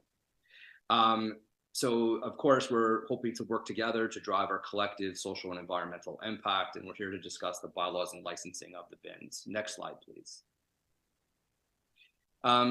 First of all, we wanted to provide you all with a very short synopsis of what the social and environmental impact is of the bins that we currently have situated in the city of Ottawa. I will be speaking quickly, but should there be questions after, I'm happy to discuss that. From January to August of this year, thus far, Diabetes Canada has collected and diverted 183,671 pounds of textiles, which are diverted from landfill. Of those collections, 95% are going to be either reused and or repurposed. From a climate change perspective, we provided you all with a life cycle analysis of those materials, which has been conducted by York University. So as an example, the abated carbon that is displaced through those collections accounts to the LCA impact, is 1,862 tons of CO2. The water saved is the equivalent of 308 kiloliters of water. It is the equivalent of 88,521 trees planted and removing over 400 cars from the road. From a social impact perspective, those collections have allowed our charity so far this year alone to send 28 children to our diabetes decamp program for children that are impacted by type 1 diabetes. Next slide, please. We're here to talk about cost. So while we're in agreement with, again, the majority of all the regulations that have been put forward, in fact, some of those regulations were put forward by ourselves in conjunction with staff, we do feel that the fees that have been put forth are highly expensive compared to other jurisdictions. And please kindly keep in mind that we have over 4,000 donation bins situated across Canada. So all in all, this is, again, on average, when you calculate all the costs reported by staff through the report, we believe that there is one item that is left off, which is the cost of the reporting structure that is being recommended. So while we're in favor of sharing the data collection, which we think is imperative, there is a cost to our charity for that, which we put forward as approximately $1,000. All in all, this cost estimate is just slightly over $7,000. I will admit that there was a small typo. It should read $7,350, I believe. In addition to that, we'd like all of the fellow councillors to please keep in mind that we also take on the cost of illegal dumping at our donation bins. And for the most part, not in all cases, but in many cases, those costs are incurred because many residents, which we believe are approximately 10% of the general population, are trying to get around tipping fees. And as a result of that, they place these illegal items next to our bin. And in Ottawa, in specific, we estimate that fee this year to be approximately $4,000. All in all, those fees accumulate to over $11,000. That's $11,000, which are 100% charitable dollars. That does not include the costs that we do to collect, our staff, our drivers, our insurance going up, and all the other rising costs that ourselves, municipalities, and others are currently dealing with. Next slide, please. Also, in addition to that, while we do understand the recommendations are put forth because it is a cost savings endeavor where you're looking to capture the costs that are incurred through this regulation, we would like to address the fact that there is significant cost savings for the City of Ottawa through our textile diversion program. We are currently partnered with York University on a national textile diversion study for the past many years. And Dr. Calvin Lacken, it would be his pleasure to work with the city and ourselves in order to articulate the exact dollar amount for which the city is actually saving. And we believe that those savings are very considerable in the many, many thousands upon thousands of dollars. And it should also be noted that currently there are jurisdictions in the province of Ontario that actually provide us with a subsidy. So there are jurisdictions for which we receive significant amounts of money, again, thousands of dollars, because of the data that we provide to them, because it is understood that this data and our work support their long-term sustainability, circular economy, reuse, repurposing, and also the health priorities of their particular region, which we do believe is similar to the City of Ottawa, essentially in almost all respects. So while cost savings is imperative, and we do understand that, it is also critically important that those costs are being calculated from a 360 view perspective. Like, what is the actual true cost when one takes a look at the services that we are providing? Next slide, please. I'm just going to jump in. We have come to the end of your allotted time for the presentation. I do want to give you an opportunity just to have some wrap-up comments, and there are already some committee members with questions for you. So could you just wrap up your presentation in a few brief words? Yes, thank you. Thank you so much, Chair. My apologies. It is a little bit more trying than being there in person, I admit. So I'm sorry for that. Yeah, so there's some important considerations that we're hoping that you all would kindly consider. Again, we are 100% agreement. We're in 95% agreement on all other aspects of the regulations. Number one, we want to point out that in our experience of working with 230 municipalities across Canada, one of the major challenges is enforcement.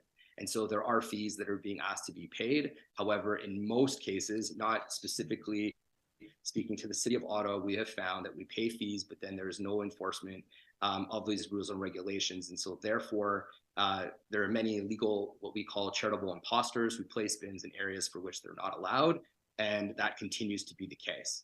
Secondary to that, we were wondering if you all would kindly consider a limit, like putting a limit on the amount of dollars that charities should have to pay. So for organizations like ourselves, while we're fortunate to have many donation bins, and that's through the generosity of our municipal partners, including the City of Ottawa, as well as our corporate partners across your municipality, et cetera, we do believe that there should be consideration that charities should not pay the same fees as for-profit entities. There's many examples for which we're happy to have further dialogue and to provide those documents to staff as well as to yourselves, where in many jurisdictions, for-profit enterprises do pay higher allotments. And one potential thought is that it's those fees that should perhaps make up the difference or the reduction that you would provide to the charitable entities. So okay, I'm just going to jump in now, if I may, just because you've well passed the allotted. So my apologies.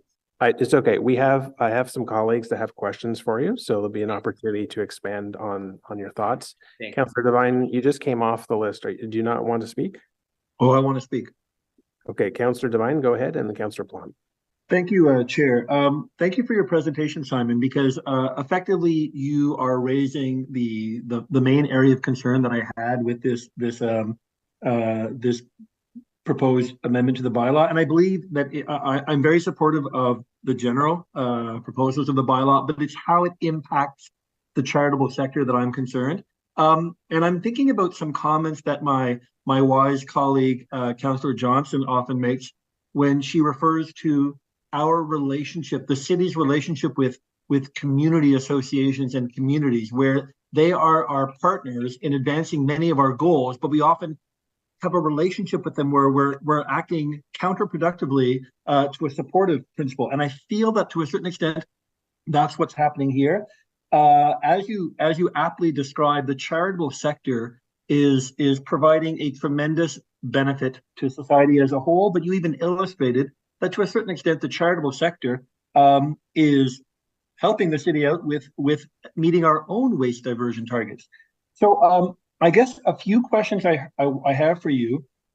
In my briefing that I had from staff, I raised the question that you did of why are we charging the same rate for charitable registrations as for-profit registration? Because I agree with you, in principle, we should not be doing that. What staff told me is that charitable boxes represent the vast majority of bins in the city of Ottawa, and therefore your proposal to have there be an offset in registration fees that could pay for the difference. We might not be able to attain that if the amount of for-profit boxes are as small, but that said, the principle still exists. So you had mentioned several items which seem different than what we're proposing.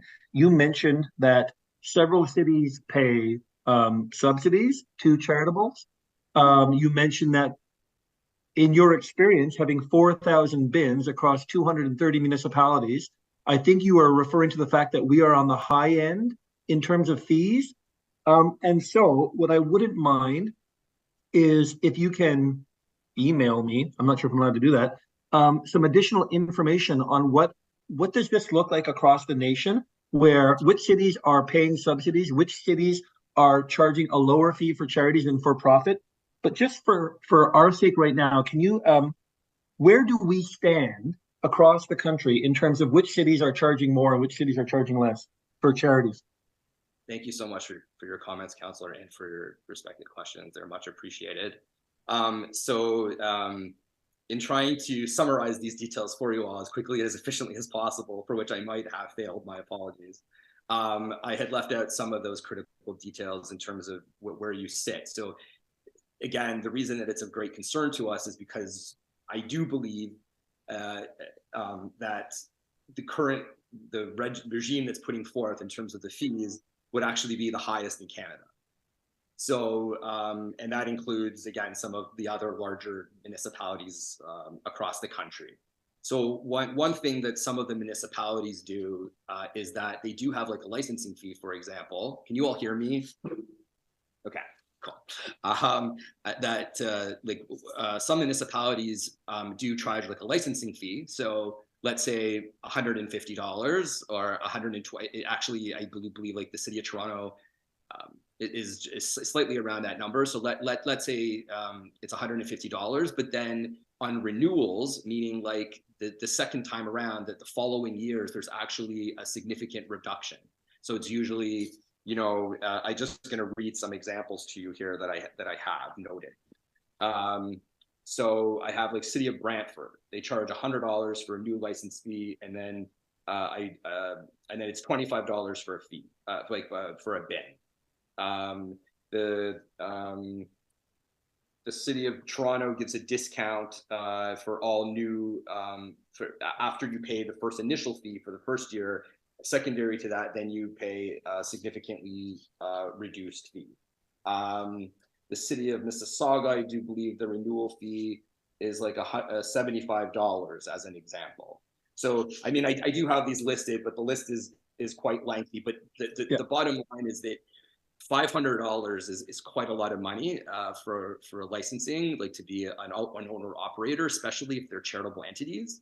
And I'm saying that not only on behalf of Diabetes Canada, to be very honest, I do believe that our other charitable partners feel the same way we do. So perhaps, like, again, another point that I had made, if it's not a good example, like, you know, to perhaps pass on some of those costs to the for-profit entities, is perhaps to put like a limit, right? So like maybe because in our particular case, it's going to be many thousands of dollars, maybe because we are a charitable entity, you would consider, and I'm just, you know, I'm not, you know, just as an example, like let's say $3,000 maximum, so that it will not go beyond that point, because it's understood that in principle, we are doing a good work on behalf of the community, and it's a collective impact for all of us.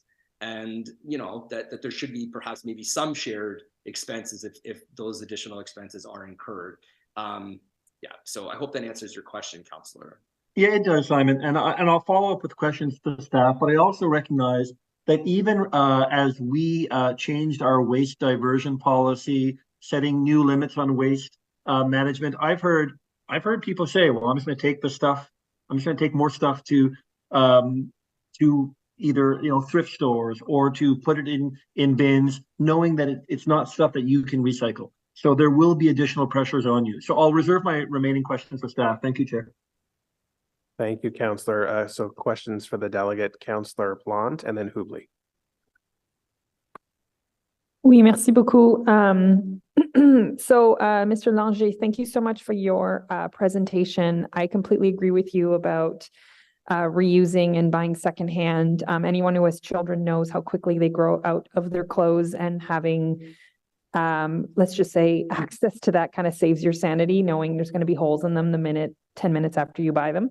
The other thing I just wanted to sort of highlight, because we do have one of your bins on Besserer in Sandy Hill. Just up the street from there is something called the Free Store at the University of Ottawa, and people just drop off items and they go in and pick out what they want, and it's run by students, and it's a really great resource in our community for this kind of circular economy that you're talking about. And not needing any sort of payment actually is easier. Like, people just go in, they take what they want, they drop off what they want. There's really no barrier whatsoever to contributing to the store.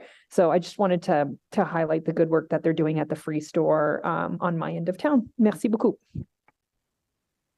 Thank you, Councillor. Councillor Hubley, you're next. Thank you very much. And thank you for coming out today. Diabetes Canada is one of the important charities that we have, and full disclosure, I'm a big supporter. I'd like to suggest that I'm open to your idea about some kind of a fee structure that in time recognizes the legitimate charities and perhaps can lower the costs in some sort of graduated way. However, I would hope that you would acknowledge that currently in Ottawa, we've got a very significant problem with bad actors in this field that are using charity numbers that don't correspond to what everyone would think of, such as Diabetes Canada as a legitimate charity that's doing good work in the community. The other thing we're hearing is they may list you as the charity that they're going to donate to, but they give you $100 and they've raised $10,000 in the clothing that they've collected. So it's an insignificant amount. There's no significant donation going to the charity.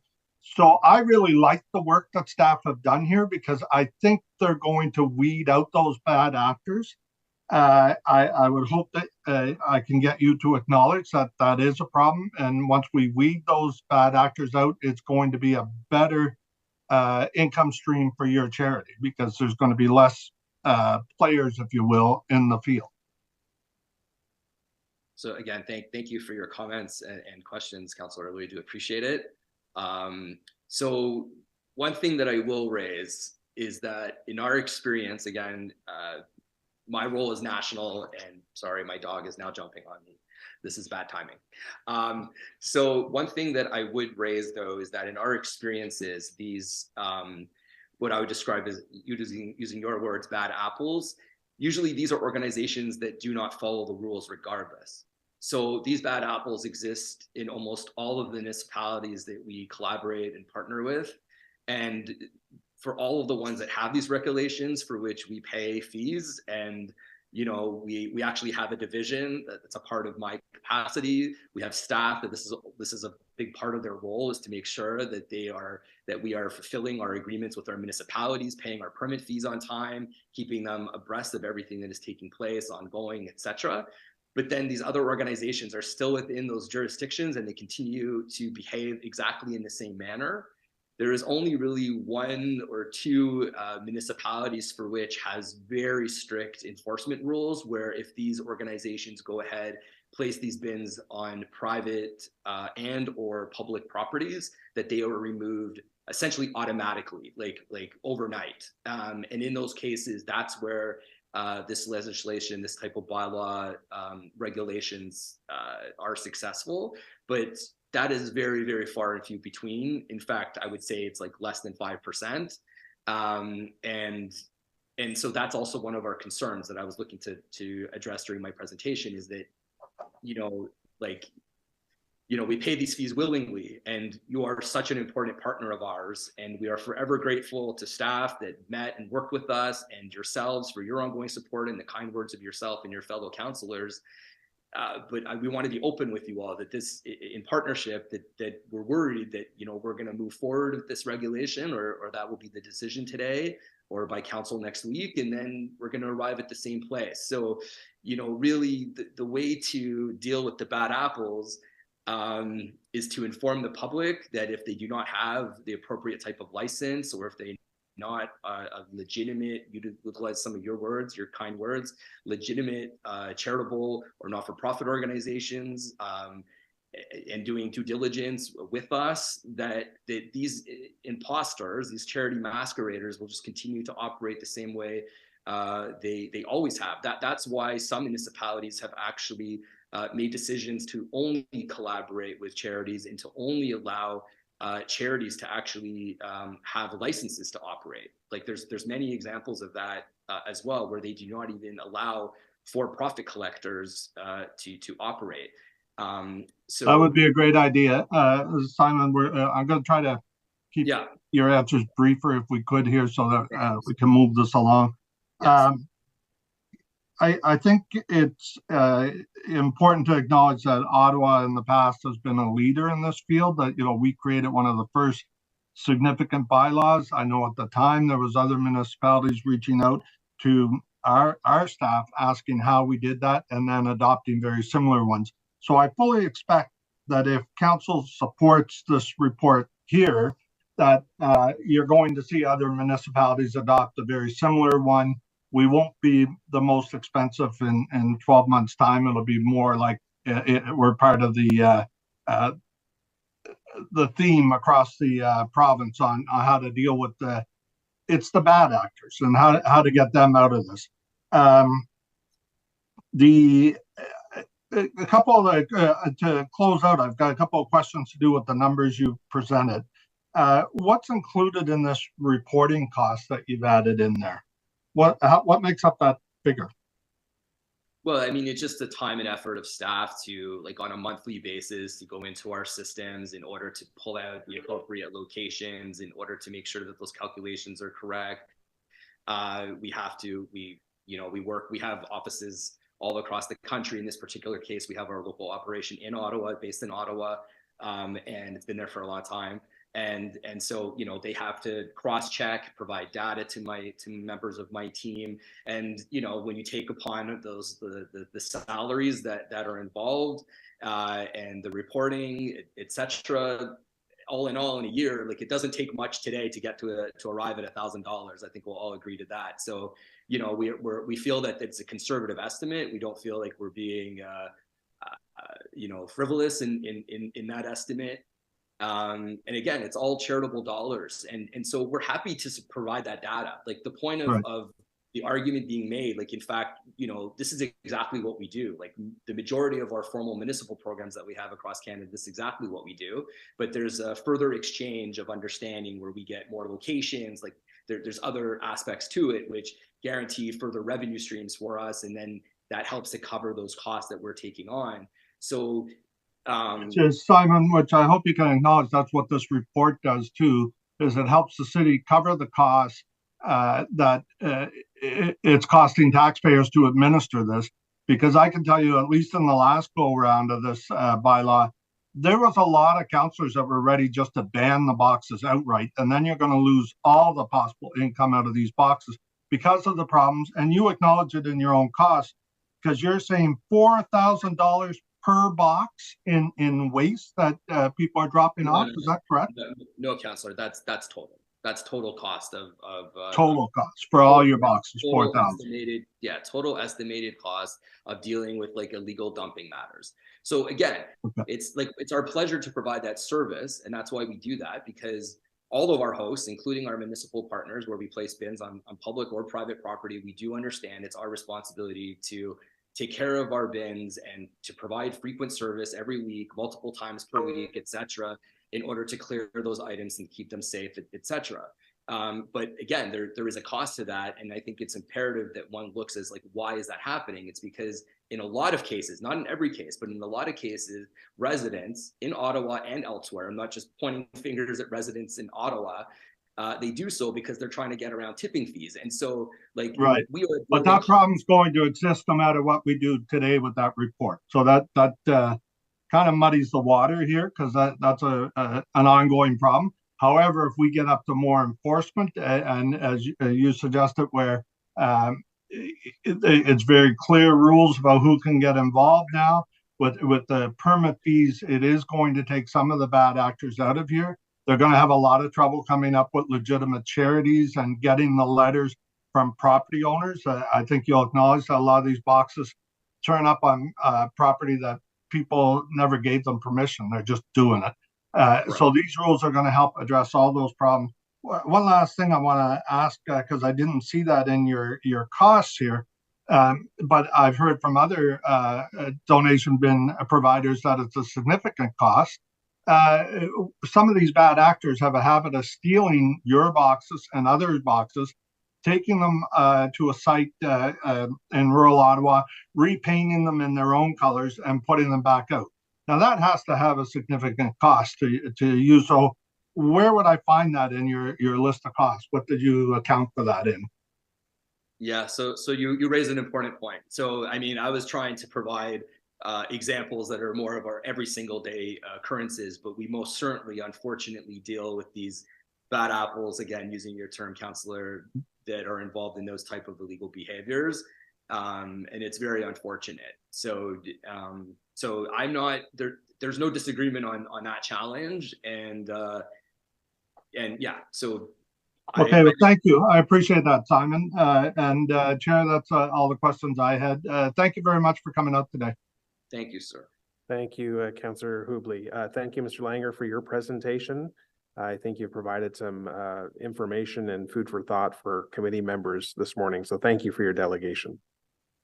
Thank you very much. Okay, we will turn to staff now for questions. And before my colleagues get going, maybe I can ask one about the cost structure, because that was raised by Diabetes Canada. Can you just explain to us how you got to what you're proposing as far as costs? Thank you, Mr. Chair. So our recommended approach is a full cost recovery approach for the resources for our colleagues in bylaw and regulatory services to administer, manage, and enforce these new regulations. So the permit fee and the per box fee are meant to be scaled. So everyone pays the permit fee, but you pay a per box fee depending on your size. The idea behind that is that the bigger the operation, the more you have to pay. And this is consistent with other municipalities. While some municipalities discount the permit fee or the license fee, as the case may be, upon renewal, most of them continue to charge that annual box fee. That, of course, is because the more boxes there are out there, the more bylaw and regulatory staff have to administer the boxes, enforce them, inspect them, respond to service requests. We did consider whether we would be able to recommend a lower fee for charitable operators. But as has been said, we expect that the majority, if not all, the operators coming forward when this rolls out will be charities. So if we were to do that, I could not tell this committee or council that we'd achieve cost recovery. So permit fees are like user fees. And according to council's policy on user fees and charges, we are aiming for a full cost recovery. I will say that we're not asking council for any permanent FTEs. We've worked very closely with our colleagues in bylaw, and what they've recommended is going forward on a temporary staffing basis so that they can reassess this landscape once the program is well implemented and established. Excellent. I think that was important for context as we contemplate our questions for you. Colleagues, I just want to inform you at noon, I must leave the chair's seat for a different function, and Vice Chair Hill will take the chair position at noon should this meeting continue at that point. So questions now, starting with Vice Chair Hill and then Councillors Hubley and Dudas. Thank you very much for the work that went into this. Certainly, I'm very interested in this program in my ward as well. I echo a number of the comments that I heard from some of my council colleagues in terms of concern with kind of the wild west of what was. And I think that your report really addresses that. So I do very much appreciate the work that's gone into this program. Hearing the comments from our delegate, I do have a direction, if you'd be willing to accept that, that staff report back to committee at their next annual report on key performance indicators for this program, such as the number of sites registered, the amount of revenue generated, issues with program administration, and stakeholder feedback. Is that something you'd be willing to accept? Thank you, through you, Chair. Yeah, I guess the only piece that I would add to that is just to clarify that it's for bylaw and regulatory services annual report. Otherwise, yes, we have that. Thank you. Okay, thank you very much. I appreciate that. I'll be supporting your report. Thank you. Thank you. We will note that the direction will include that slight amendment. Okay, Councillor Hubley, you're next, and then Dudas Devine. Thank you, and I support Councillor Hill's direction. That's a good addition in there. It's always good to take a look back after a year when we make changes to see if they're doing what they are intended to do. I also want to thank staff for their hard work on this. They really did cover off all the issues that the residents have raised. I think for new councillors, I would encourage you to talk to somebody that has one of these boxes near their home or has appeared on their business property without permission, and get their feedback on how big this issue is. You'll never hear complaints about Diabetes Canada, but you will hear from the bad actors complaints about what some of these people have done here. So I just want to take the time right now to thank staff for all their work, let them know I'm 100% supportive of what they're doing. I hope they like me can acknowledge what Diabetes Canada just said about the fees, and that as soon as we clean this area up, we can look at getting those fees back down for the charities. So thank you. Thank you, Councillor, for your comments as well. Councillor Dudas, you're next. Yes, thank you, Chair. I wanted to ask staff, and it was kind of alluded to a moment or so ago, but I just wanted some clarity. In terms of the half-time temporary full-time equivalent, the part-time position to be funded fees to do the enforcement, do you feel that that's going to be enough in terms of the enforcement aspect? There are a lot of these boxes. There are many complaints that come through in respect to this. Do you anticipate that that's enough to get you started, or do you think that you'll have to see that grow over time? Mr. Chair, from a policy perspective, I can say we work very closely with our colleagues in bylaw and regulatory services to ensure just that these fees would cover what they need to get this program off to a successful start. But I would turn the councillor's question over to our representatives from bylaw and regulatory services to speak about capacity. Through you, Mr. Chair, thank you for the question. Yes, for the time being, I would say that it would be sufficient because we are already receiving the calls. So our staff is out there already monitoring the situation.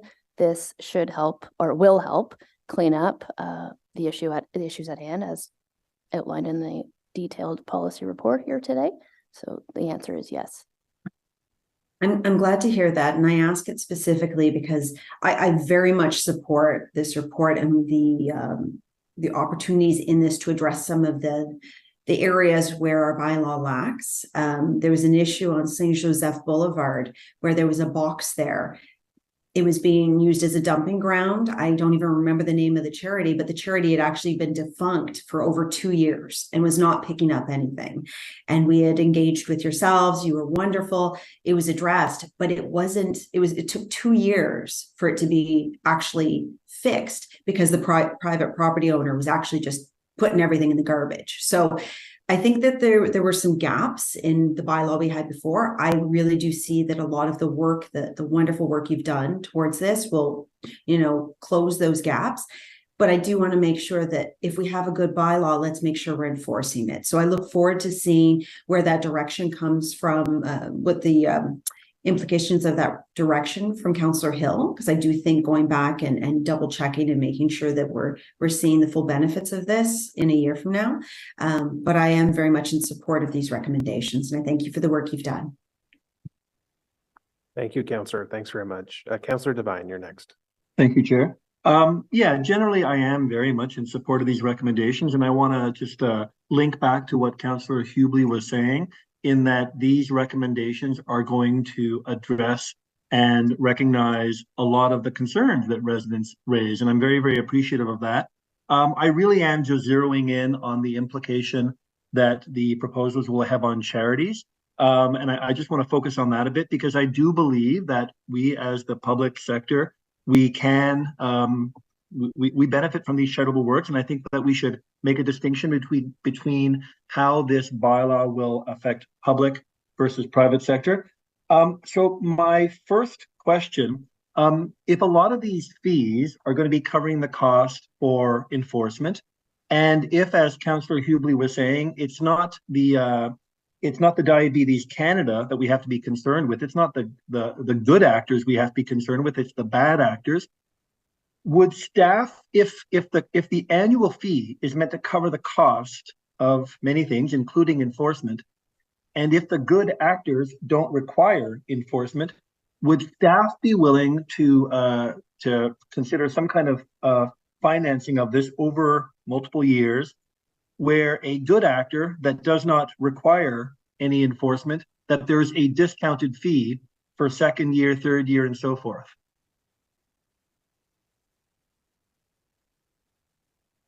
Mr. Chair, speaking from a policy perspective, but I'd certainly turn it over to my bylaw colleagues in a minute. I'm not aware of any fee structure, of any user fee structure in a regulatory bylaw based on the ideas that the councillor has put forward. It is something that I think we'd have to take away to see how we could make that determination. So is it a less than 3 strikes, you get a discount? So it is something we could take away if that's the will of committee. But off the bat, I can't say that I have experience with that type of fee structure. And I think it would require further attention. I understand that. I mean, I know that with some insurance companies I've been with, if I don't trigger a need for insurance, my rate goes down. If we're charging the good actors a fee based on enforcement that they never incur, to a certain extent, the good actors are subsidizing the bad actors. So I would like that to be considered by my colleagues. I think we should reward the good behavior. Carrying on in this direction, you make it very clear, and I understand, that the bulk of these bins are owned by the charitable sector. And so we can't really lower the fee for the charitable sector, because if we lower their fee, then we might not attain cost recovery.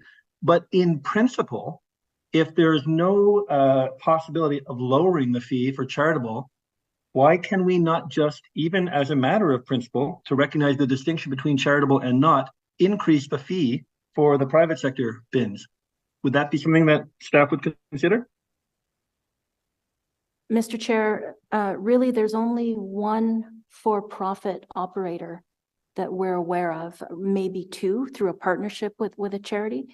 So to put the user fee burden on that operator would likely be a significant burden for them.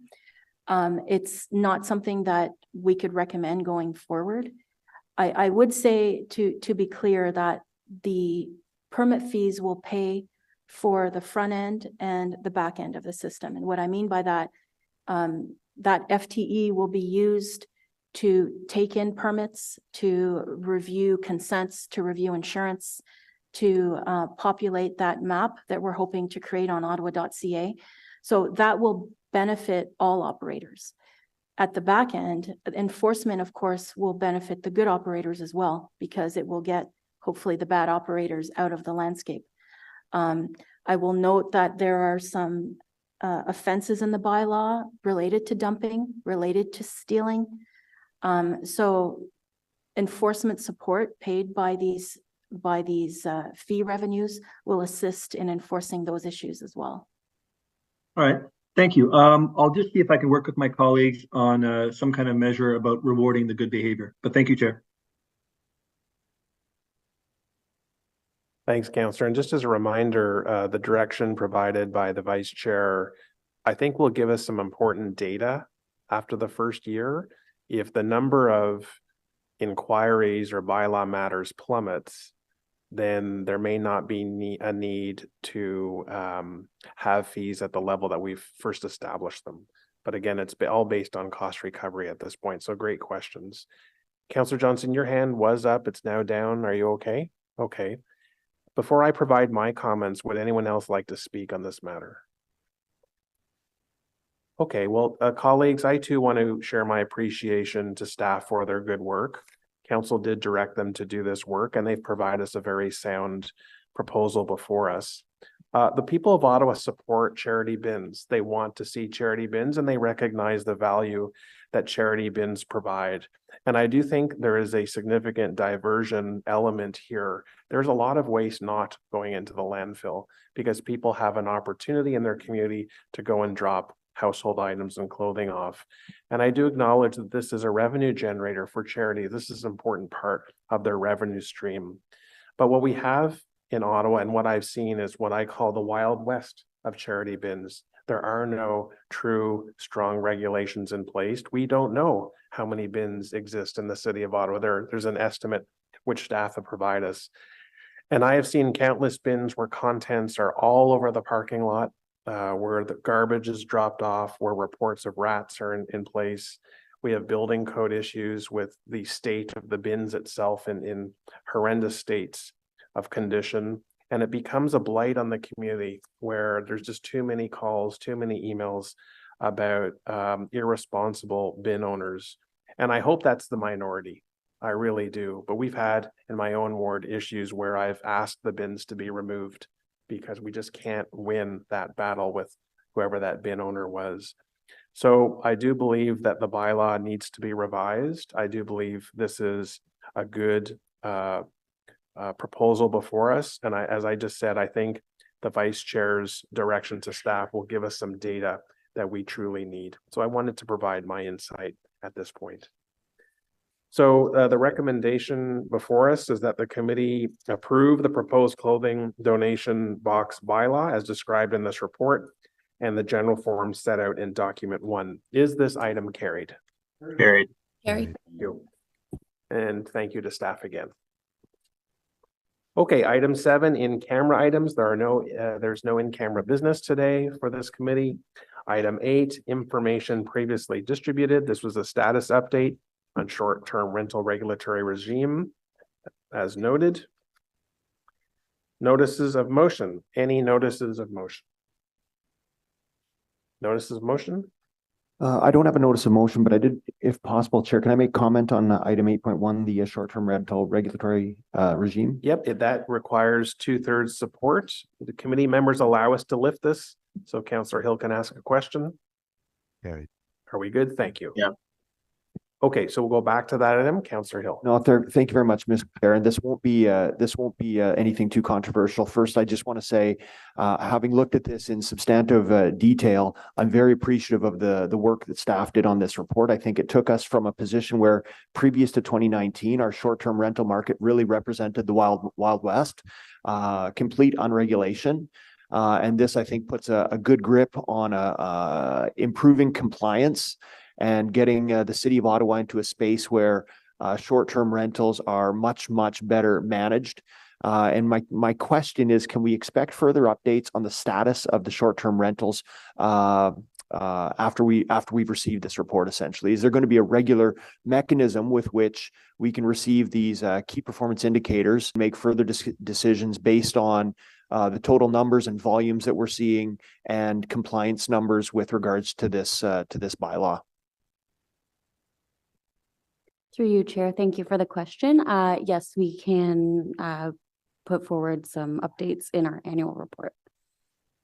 Thank you very much. That's my question, Mr. Chair. Thank you, Vice Chair and Councillor Blunt.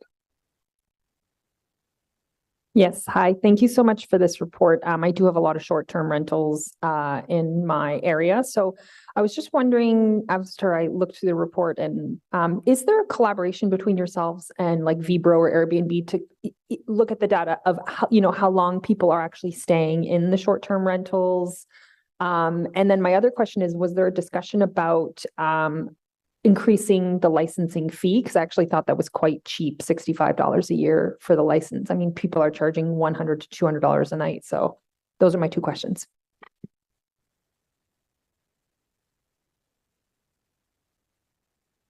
Through you, Chair.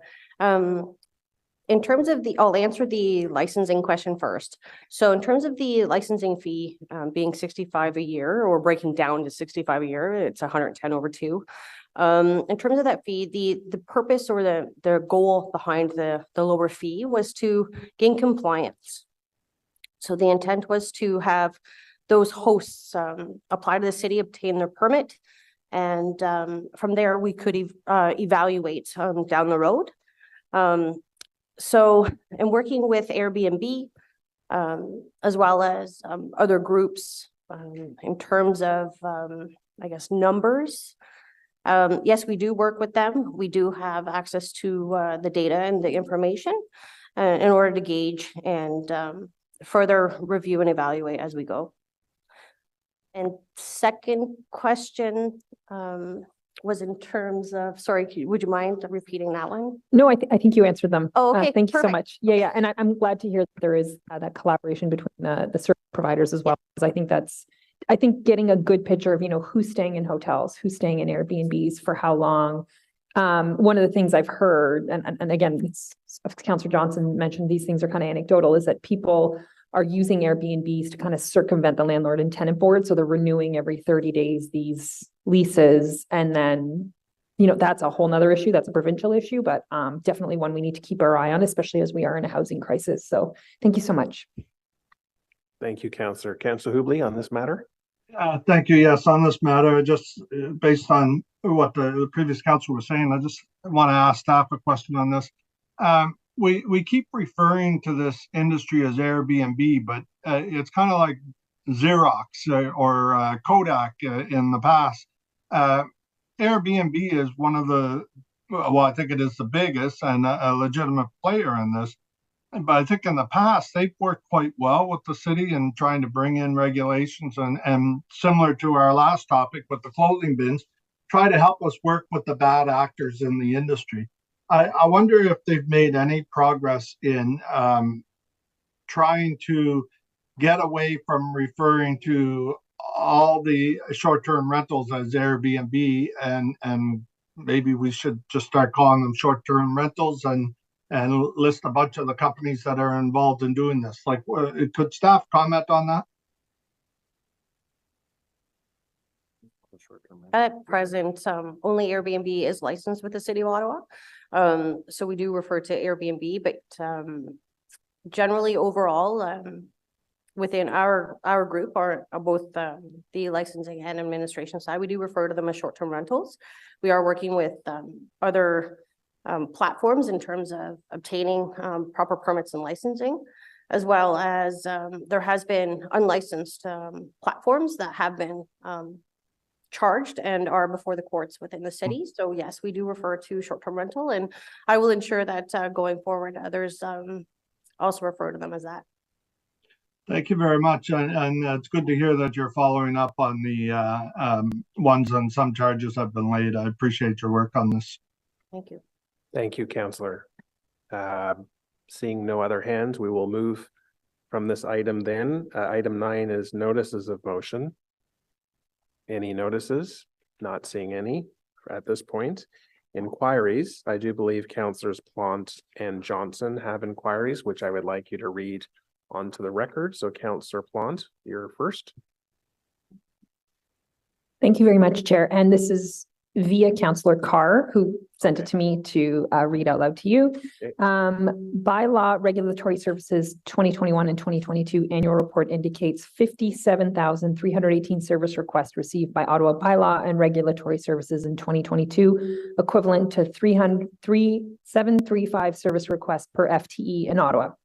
All branches of bylaw and regulatory services have a role to play in enforcement and interpretation of city bylaws. Enforcement officers regularly engage with the public and provide information of city bylaws. Given this, could staff please answer the following questions?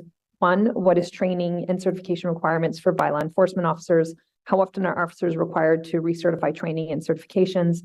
How are the different branches of bylaw trained in policy and bylaw interpretation? How are the changes in legal opinion communicated to enforce staff and throughout the department? Merci, Councillor Carr. Thank you. And did you have a second one? The one, the inquiry that we talked about earlier, Caitlin?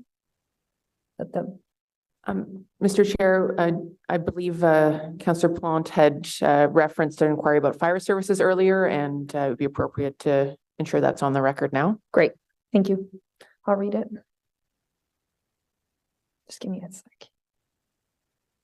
It is on the screen now. Oh, even better. Okay. Thank you. Inquiry, cost of overdose response. What is the cost to Ottawa Fire Service to attend an overdose, including truck leaving the station? So to clarify, this is the kilometers.